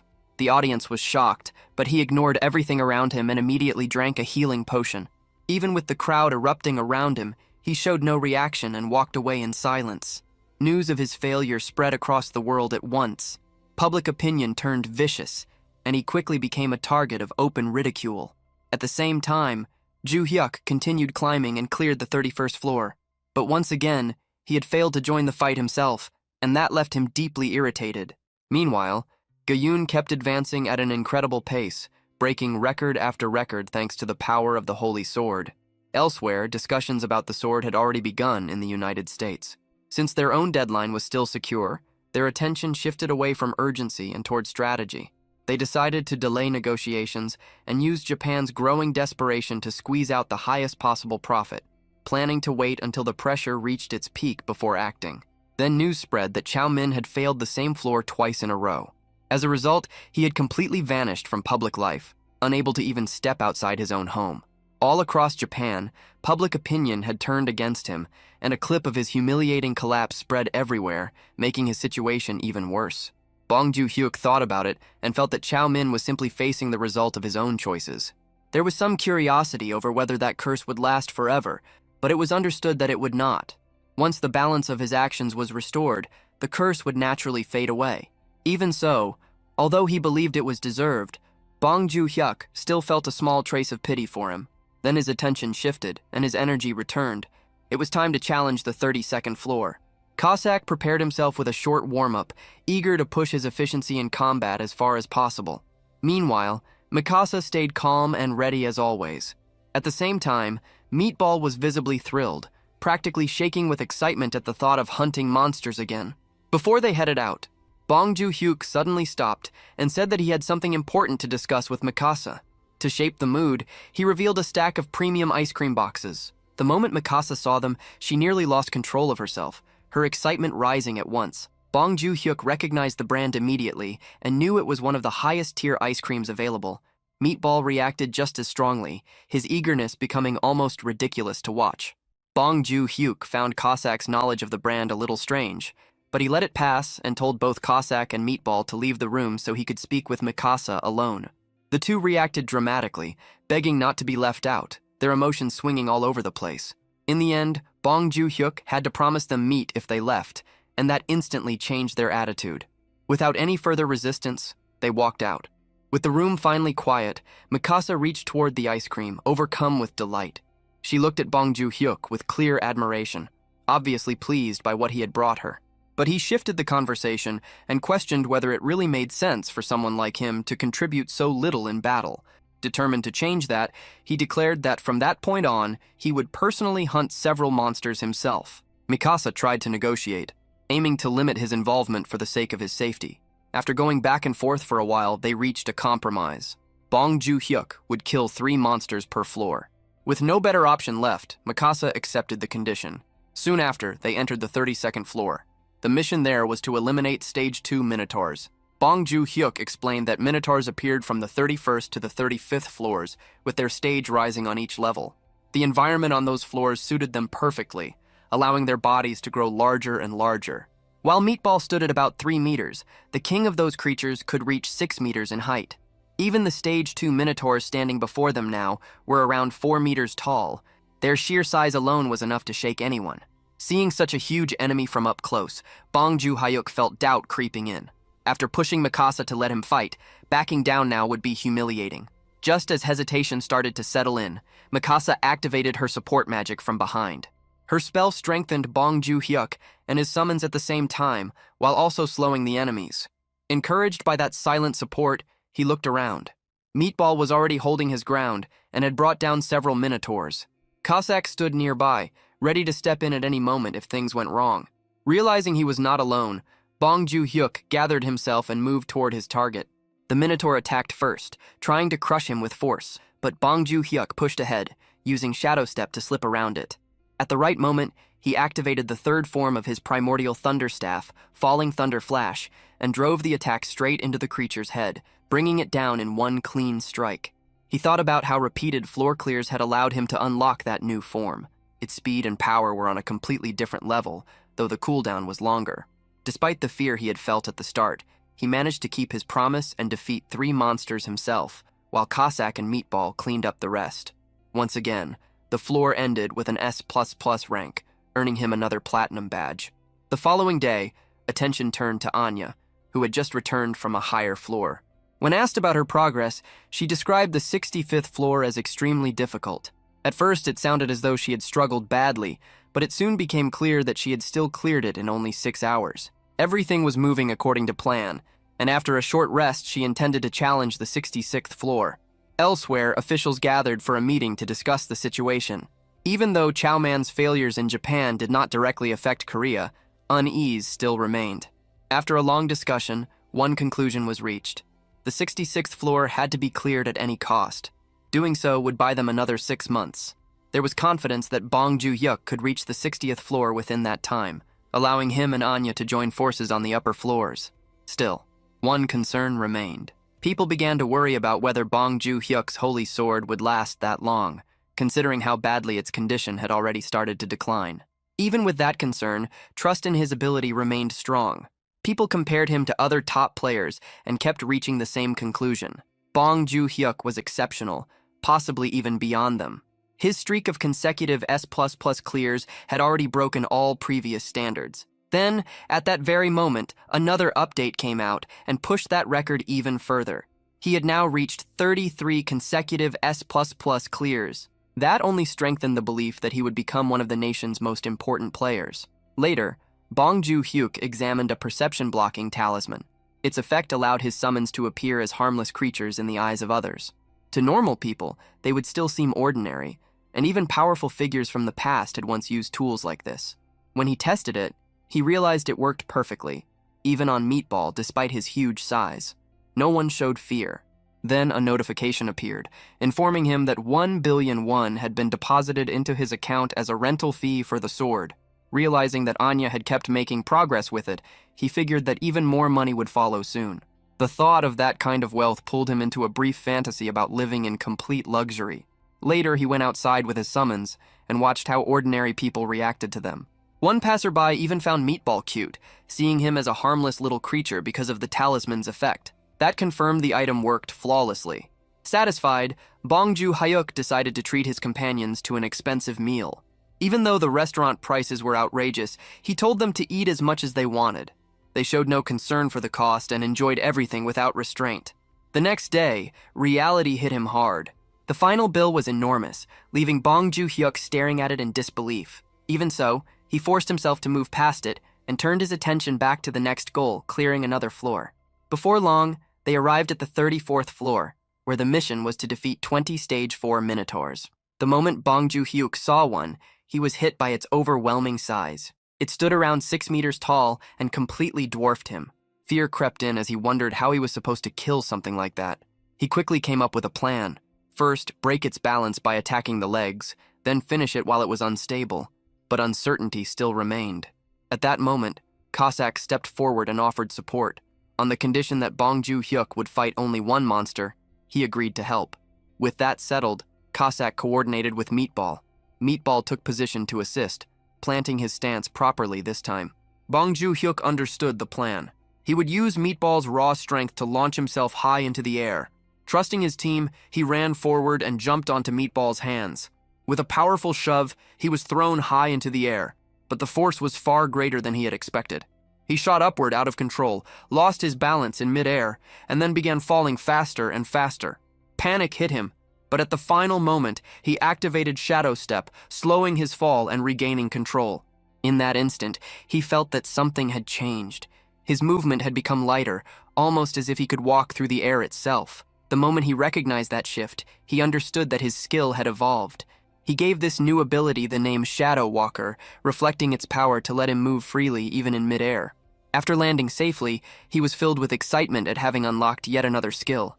The next moment showed Joo-hyuk using Shadow Step through the air itself, leaving his other 3 summons completely stunned. Joo-hyuk remembered something from the past, when his captain had once said that someone had been seen performing shadow steps among the clouds, a story he had never believed. But seeing Joo-hyuk now made it clear that such a thing was truly possible. Joo-hyuk moved closer to the Minotaur, while thinking that he might be traveling too fast, and he questioned whether he could even aim properly at that speed. In the end, he decided there was only one way to know. He then activated the 3rd form of his Primal Lightning Staff, Falling Thunder Flash, and with a single strike, the Minotaur was knocked out instantly. Joo-hyuk felt proud when he realized he had managed to land safely by using the recoil from the attack, though a brief unease followed as he wondered whether he had nearly lost control in the process. His 3 summons stared at him in admiration and praised him openly, describing his talent as blinding and saying that even they could not reproduce something like that. They admitted that their summoner deserved to be called a warrior and showed deep respect, even while continuing to urge him to be careful. One of them added, while pretending to stay calm, that even she had felt her hair rise from worry. Joo-hyuk admitted that he had also been shaken, but somehow he had still managed to pull it off. The summons then immediately moved to finish the remaining Minotaurs, tearing through them without hesitation. A system window informed Joo-hyuk that he had successfully cleared the mission on the 34th floor, gained a level, received 3.4 kilograms of mana stones, and obtained a summon grade-up rune. Joo-hyuk was stunned when he realized that a summon grade-up rune had dropped as an ordinary reward rather than a special bonus, and it felt to him like hitting the jackpot. Another system message confirmed an S++ clear rank for the 34th floor of the Black Tower in Korea, granted him a platinum badge, unlocked the 35th floor, and then removed him from the tower. After returning home, Joo-hyuk praised all of his summons for how well they had performed. Then, in a private moment, he quietly asked Cossack whether an SSR summon could be raised to LSSR by using the grade rune. Cossack denied it without hesitation, explaining that the rune could only raise a summon as far as SSR. Not long after, Meatball was called over for dinner by Dal Rey. Cossack immediately started complaining to Dal Rey, angrily grumbling about how expensive it was to keep Joo-hyuk's team fed, and Dal Rey also scolded Meatball for eating too much. Meatball became visibly upset and promised that he would eat less from now on. Joo-hyuk ended up feeling sorry for him and handed Meatball a grade-up rune to help him rise in rank. Meatball thanked him through tears and threw himself into a tight hug, accidentally pressing his chest hair into Joo-hyuk's face, which filled him with disgust. The scene then shifted to the Chinese Special Information Department, where Xiu Jun, the deputy director, called in a section officer and demanded to know why there was still no news about clearing the 59th floor. The officer reported that among the forcibly naturalized assets, more than half had gone missing inside the tower, causing major setbacks, and that many were said to have taken their own lives within it.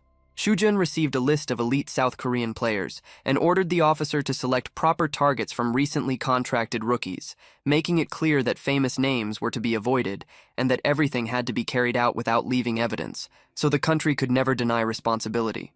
The officer saluted and left. After that, Shujun reflected coldly that unlike Japan's public attempts at forced naturalization, which had only ended in humiliation, they would simply abduct players if that became necessary. A short time later, 2 days passed. Joo-hyuk and his summons had mostly been living on ramen, as Cossack was trying to save money.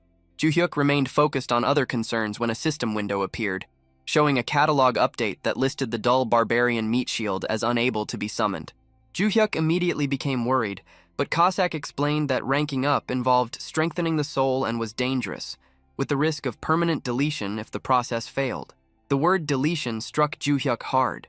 Dal Rey scolded Cossack for frightening him, and quickly reassured Ju-hyuk that if Meatball had truly been deleted, his name would have disappeared completely. She explained that his inability to be summoned probably pointed to another cause, possibly the rare case of a 2-rank leap. Cossack agreed, and suggested that Meatball's soul was unusually pure, making him better suited for a successful upgrade. Ju-hyuk, however, rejected Cossack's misunderstanding in his own mind and kept worrying about what a sudden rank jump might mean. Trying to change the mood, Ju-hyuk suggested that they go to a cafe after eating ramen. Then another concern hit him.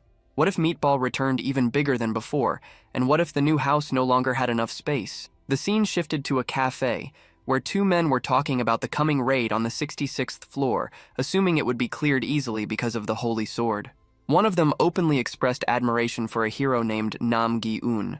The other immediately rebuked him for speaking of her without proper respect. Ju-hyuk, moving through the area like any ordinary passerby, stepped in and, without anyone noticing, ended up embracing Nam Gi-un by accident. The cafe drinks and desserts soon arrived, and everyone enjoyed them together. At that moment, Gwangil called Ju-hyuk to congratulate him on his record-breaking streak of consecutive S++ clears. He then brought up the penthouse that had once been used by Yuchi Alman, offering to transfer it to Ju-hyuk for free as a gesture of gratitude for renting out the Holy Sword at such a low price. Ju-hyuk was caught off guard and asked for time to think before ending the call. Cossack asked who had called, and Ju-hyuk reminded him about the house they had visited earlier. Cossack admitted that it had been magnificent, while Dal Rey agreed that a place like that suited Ju-hyuk's position. Cossack warned him not to trust free gifts, insisting that nothing in life ever came without a price, while Dal Rey encouraged him to accept it as a fair reward for everything he had already contributed. Ju-hyuk remained torn, thinking about how accepting such a gift could make it much harder to refuse future demands from the management department.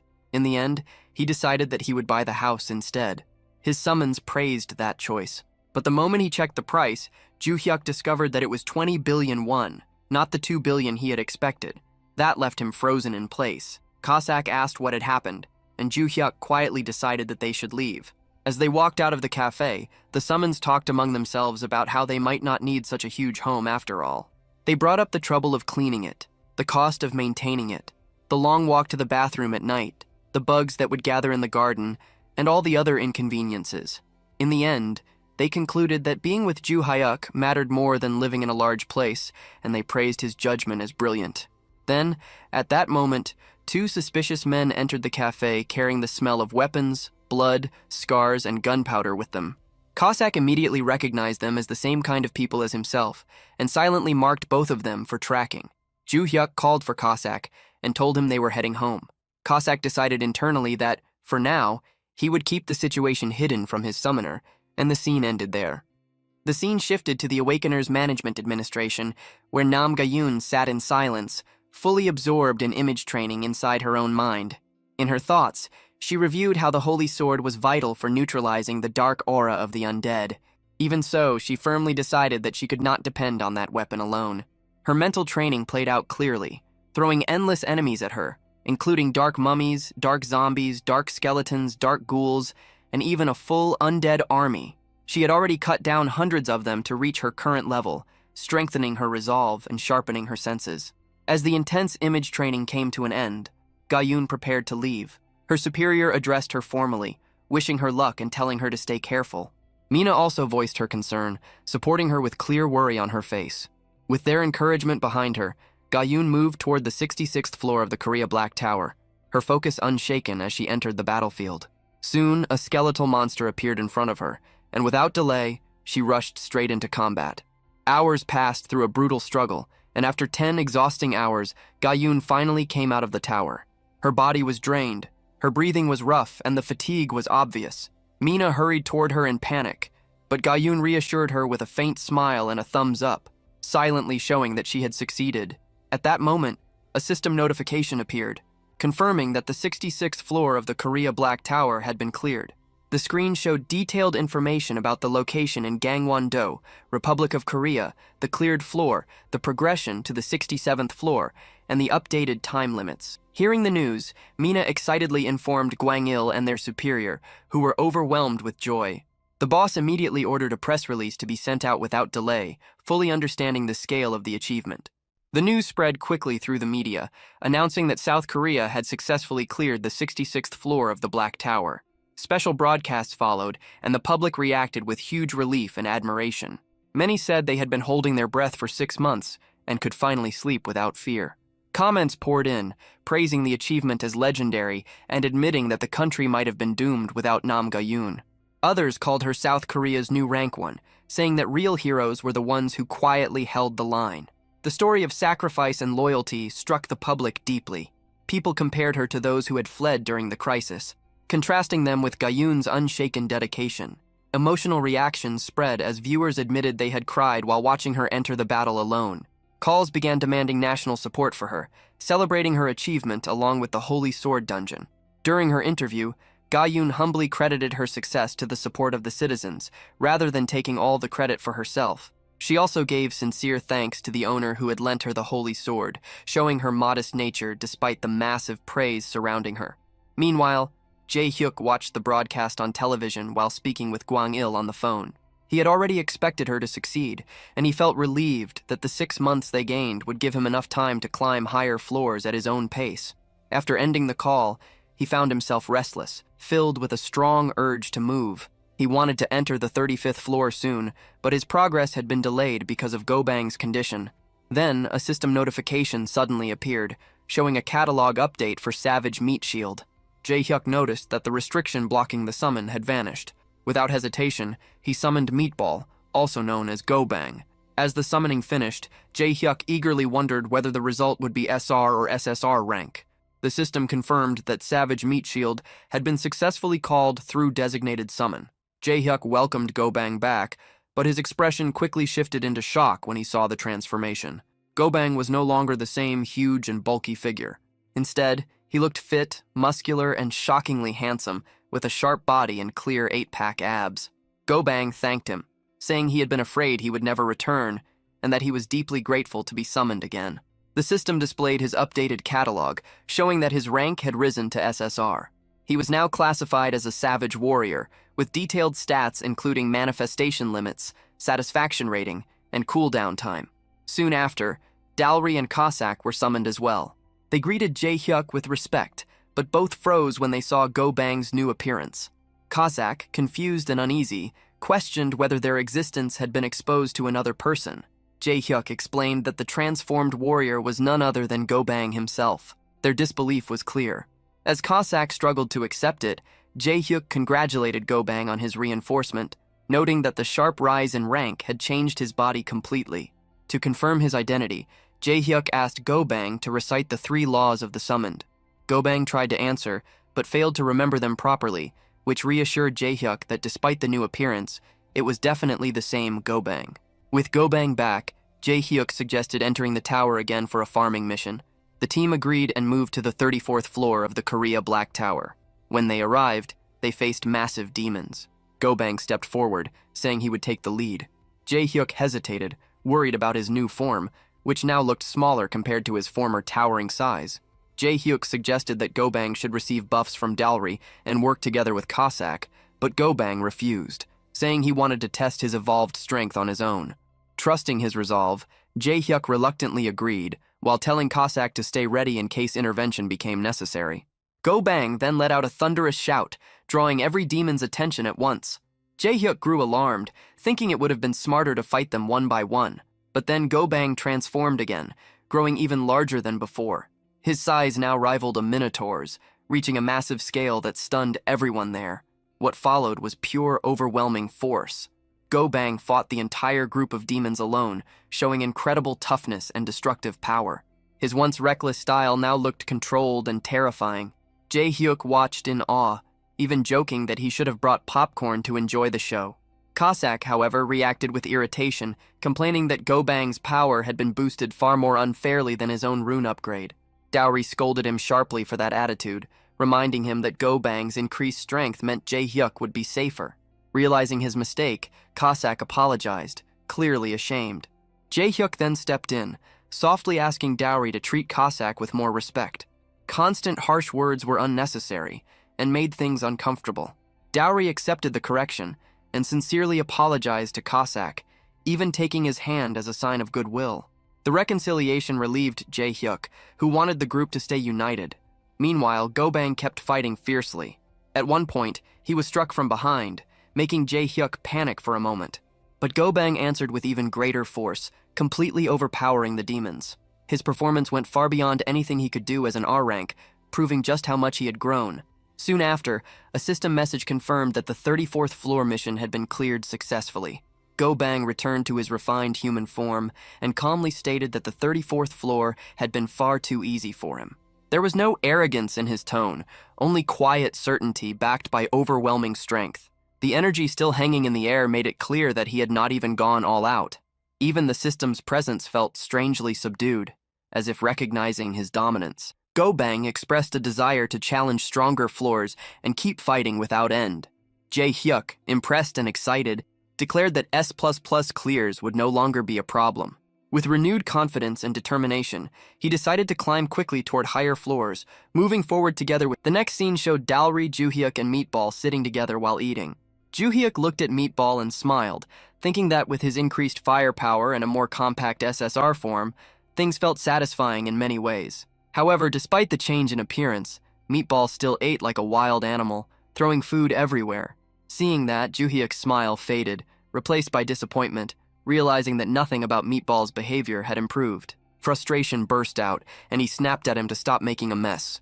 Meanwhile, Cossack sat quietly, his thoughts far away as he stared coldly out the window. Jae-hyuk noticed and asked why he was not eating. Cossack forced a small smile and brushed it off, saying he simply had things on his mind. Dowry pointed out that his jealousy was too obvious in front of the young master.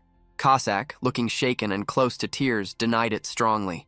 He explained that thanks to Meatball, Summoner Bong was much safer now, and that he was genuinely glad about it.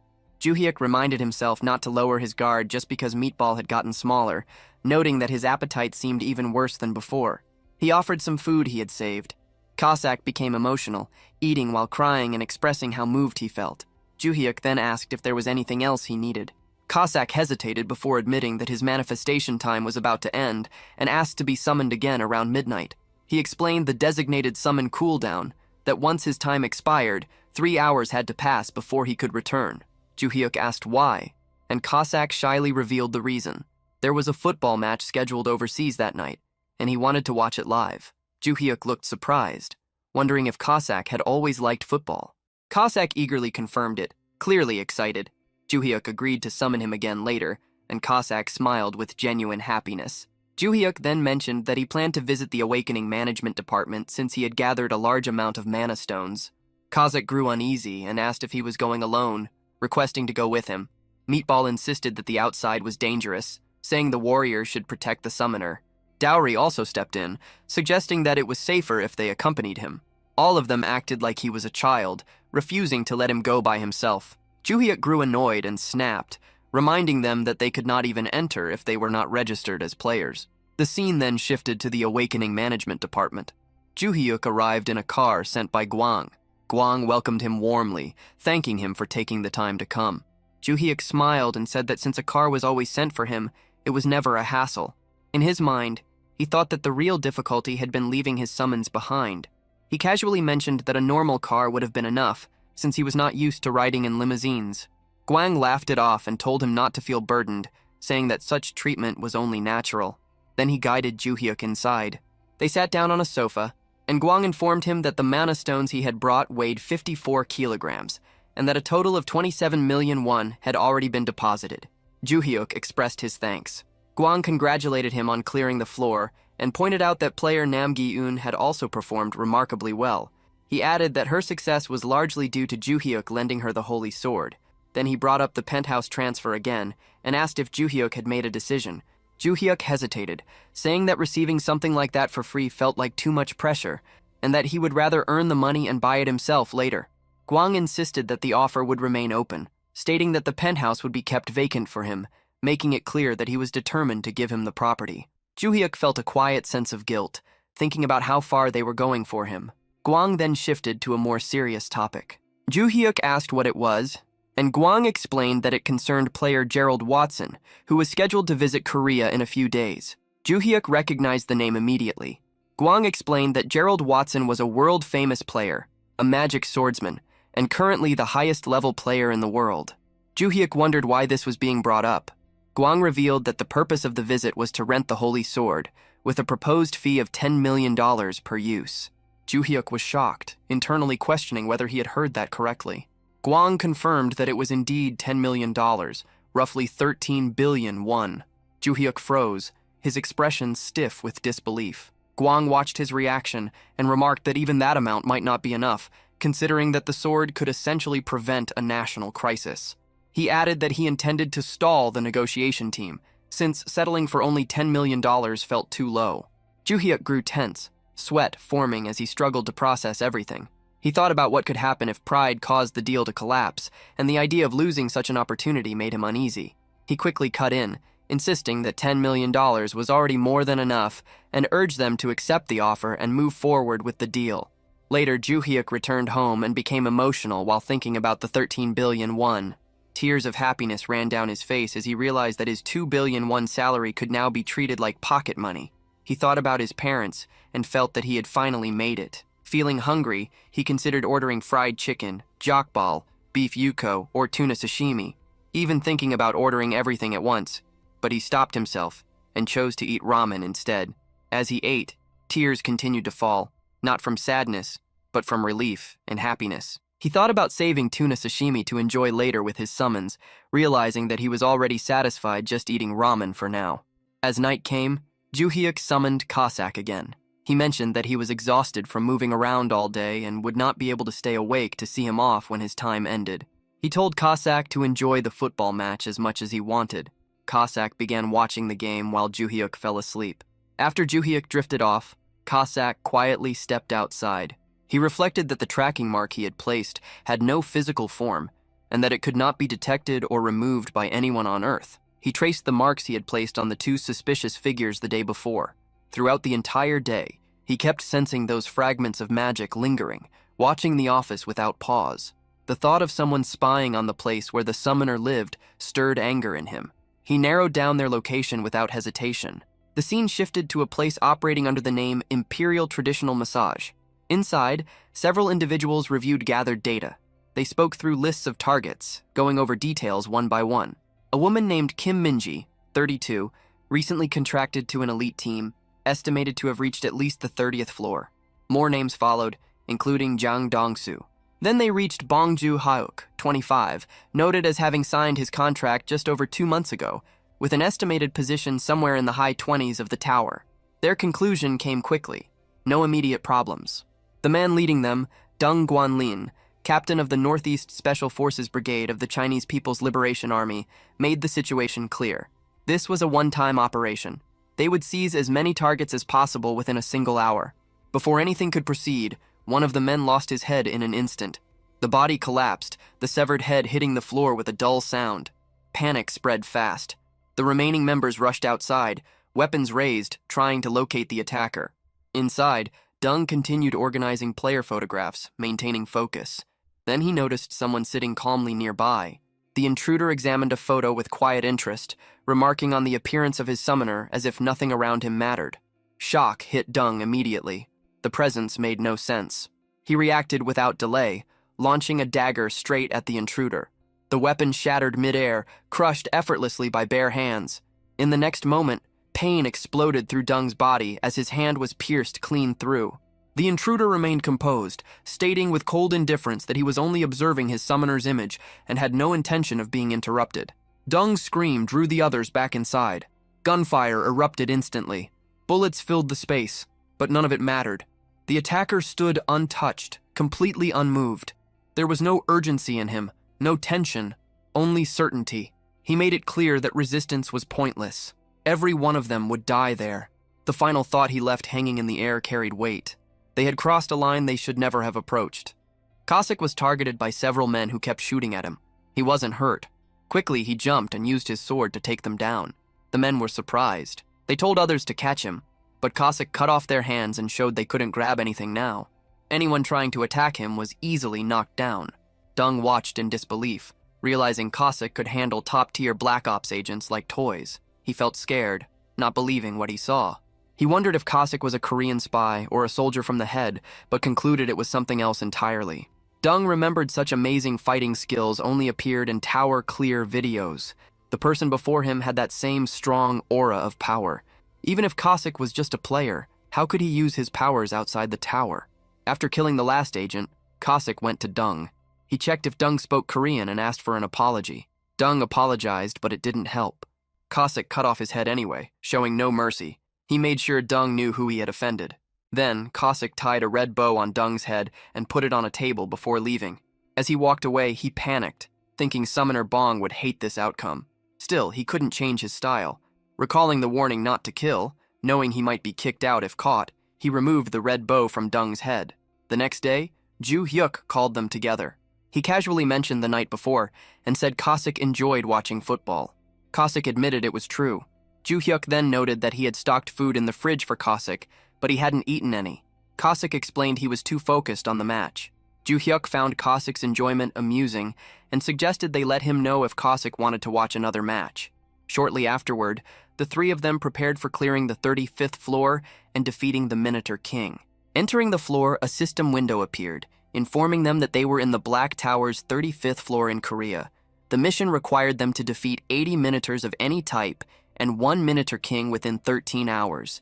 They started with 0 Minotaurs defeated and 0 Minotaur Kings. The Minotaurs roared loudly when they saw the group, signaling the start of the battle. Ju Hyuk noticed a large number of them swarming around. Princess Dao moved forward first, activating her buff and getting ready to attack. Meatball increased his size and prepared to charge in. Cossack shot forward at incredible speed. He thought about how Meatball had stolen the spotlight on the 34th floor and decided this time he would show everyone what a real SSR rank looked like. With overwhelming speed, Cossack began cutting down Minotaurs one by one. Ju Hyuk watched in confusion, unsure why Cossack was suddenly so aggressive.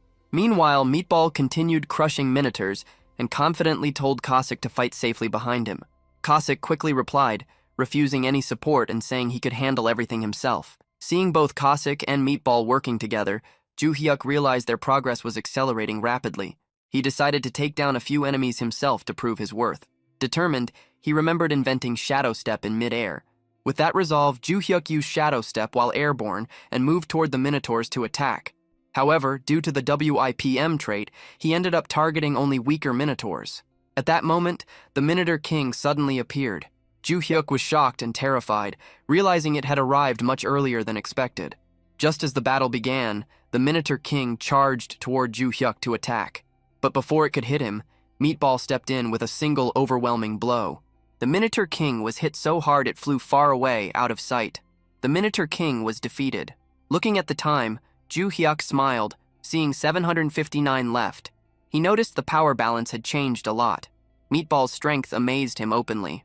Hearing this, Cossack felt sad and fell to the ground. He thought about how he wanted to defeat the boss himself to prove his worth. Soon, a system message said they cleared the 35th floor of Korea's Black Tower with an S++ rank. They got a platinum badge as a reward.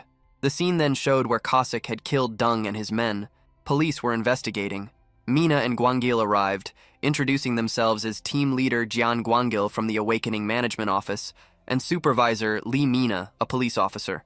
She thanked them for coming quickly and led them inside. Gwangil asked about case files, and the officer confirmed targets were from the management office. Gwangil noticed something alarming. Sensitive data had been leaked. Seeing Ju Hyuk's photo in the files, he realized even Bong Ju Hyuk's info was exposed. He told Mina to call an emergency meeting for all executives right away. Mina agreed and got ready. In Ju Hyuk's room, he looked at his new reward and wondered excitedly about the 35th badge perk. Cossack suggested getting holy water from a dispenser before trying again, thinking they should pray first. Ju Hyuk thought it might be a good idea, but Princess Dalry stepped in, saying the water wasn't holy. She warned that praying with regular water could bring bad luck. Hearing this, Ju Hyuk felt annoyed and remembered internally that Dalry was called earlier with dispenser water. Seeing Ju Hyuk's face, Dalry got worried and asked if something was wrong or if there was dirt on his face. Ju Hyuk quickly said no and decided not to share his thoughts. He then focused on checking the perks. A system message told him he got a perk for 35 platinum badges. Meanwhile, Cossack thought about an upcoming random summon and hoped it would give better trade chances. Soon, another window popped up, saying Ju Hyuk's tower had received Golden Aegis of Warm Dawn and then Golden Mace of Cold Twilight. Ju Hyuk was surprised to see two items. The first, Golden Aegis of Warm Dawn, boosted concentration, made a bright flash, strengthened both physical and magic defense, and let him reflect attacks when blocking successfully. It also kept him calm in any state and couldn't be destroyed. The second, Golden Mace of Cold Twilight, increased attack speed, froze targets, extended his range, and had a chance to create an ice field on hitting them. This made enemies go to their Twilight rest end. Both items were indestructible. Ju Hyuk was very happy, thinking the abilities were amazing. Excited, he started dancing. Cossack noticed Bong smiling widely and told Dalary. Worried about Ju Hyuk getting more reckless, Cossack wondered what they should do. Dalary whispered that they needed to hold his pants to stop him. Trying anything, Cossack doubted it would work, remembering they tried before. He regretted not praying earlier. Dalary said dispenser water wouldn't help and suggested something worse might have happened. Then, Meatball reminded them that when they prayed with dispenser water, Princess Dalary appeared. Dalary was surprised by this and reacted, Meatball appeared clever enough to make jokes now, which surprised disbelief. Meatball explained that warriors don't lie and didn't know how to joke. Cossack agreed, saying it was true and tried to recover. Dalary awkwardly laughed and thought it wasn't a normal dispenser. She believed it had to be a divine one, capable of turning water into holy water and summoning her. Cossack quickly corrected her, stating it was just a regular dispenser, but Dalary insisted they should believe the opposite. As they talked, Meatball reminded everyone that a random summon would soon happen, with their master bringing someone new. This meant there would be 4 summons in total. Since Ju Hyuk's trade hadn't been enhanced, the 3-man system would continue for now. Both Dalary and Cossack agreed. Then, Meatball raised a serious question about what would happen if someone more useful was summoned, making one of them leave. Hearing this, Cossack started to sweat nervously as he thought about it. He noted that Meatball could take hits and deal damage, while Dalary offered top-tier support. Feeling unsure about his assassin role, Cossack realized the likely candidate to go would be him if such a situation arose.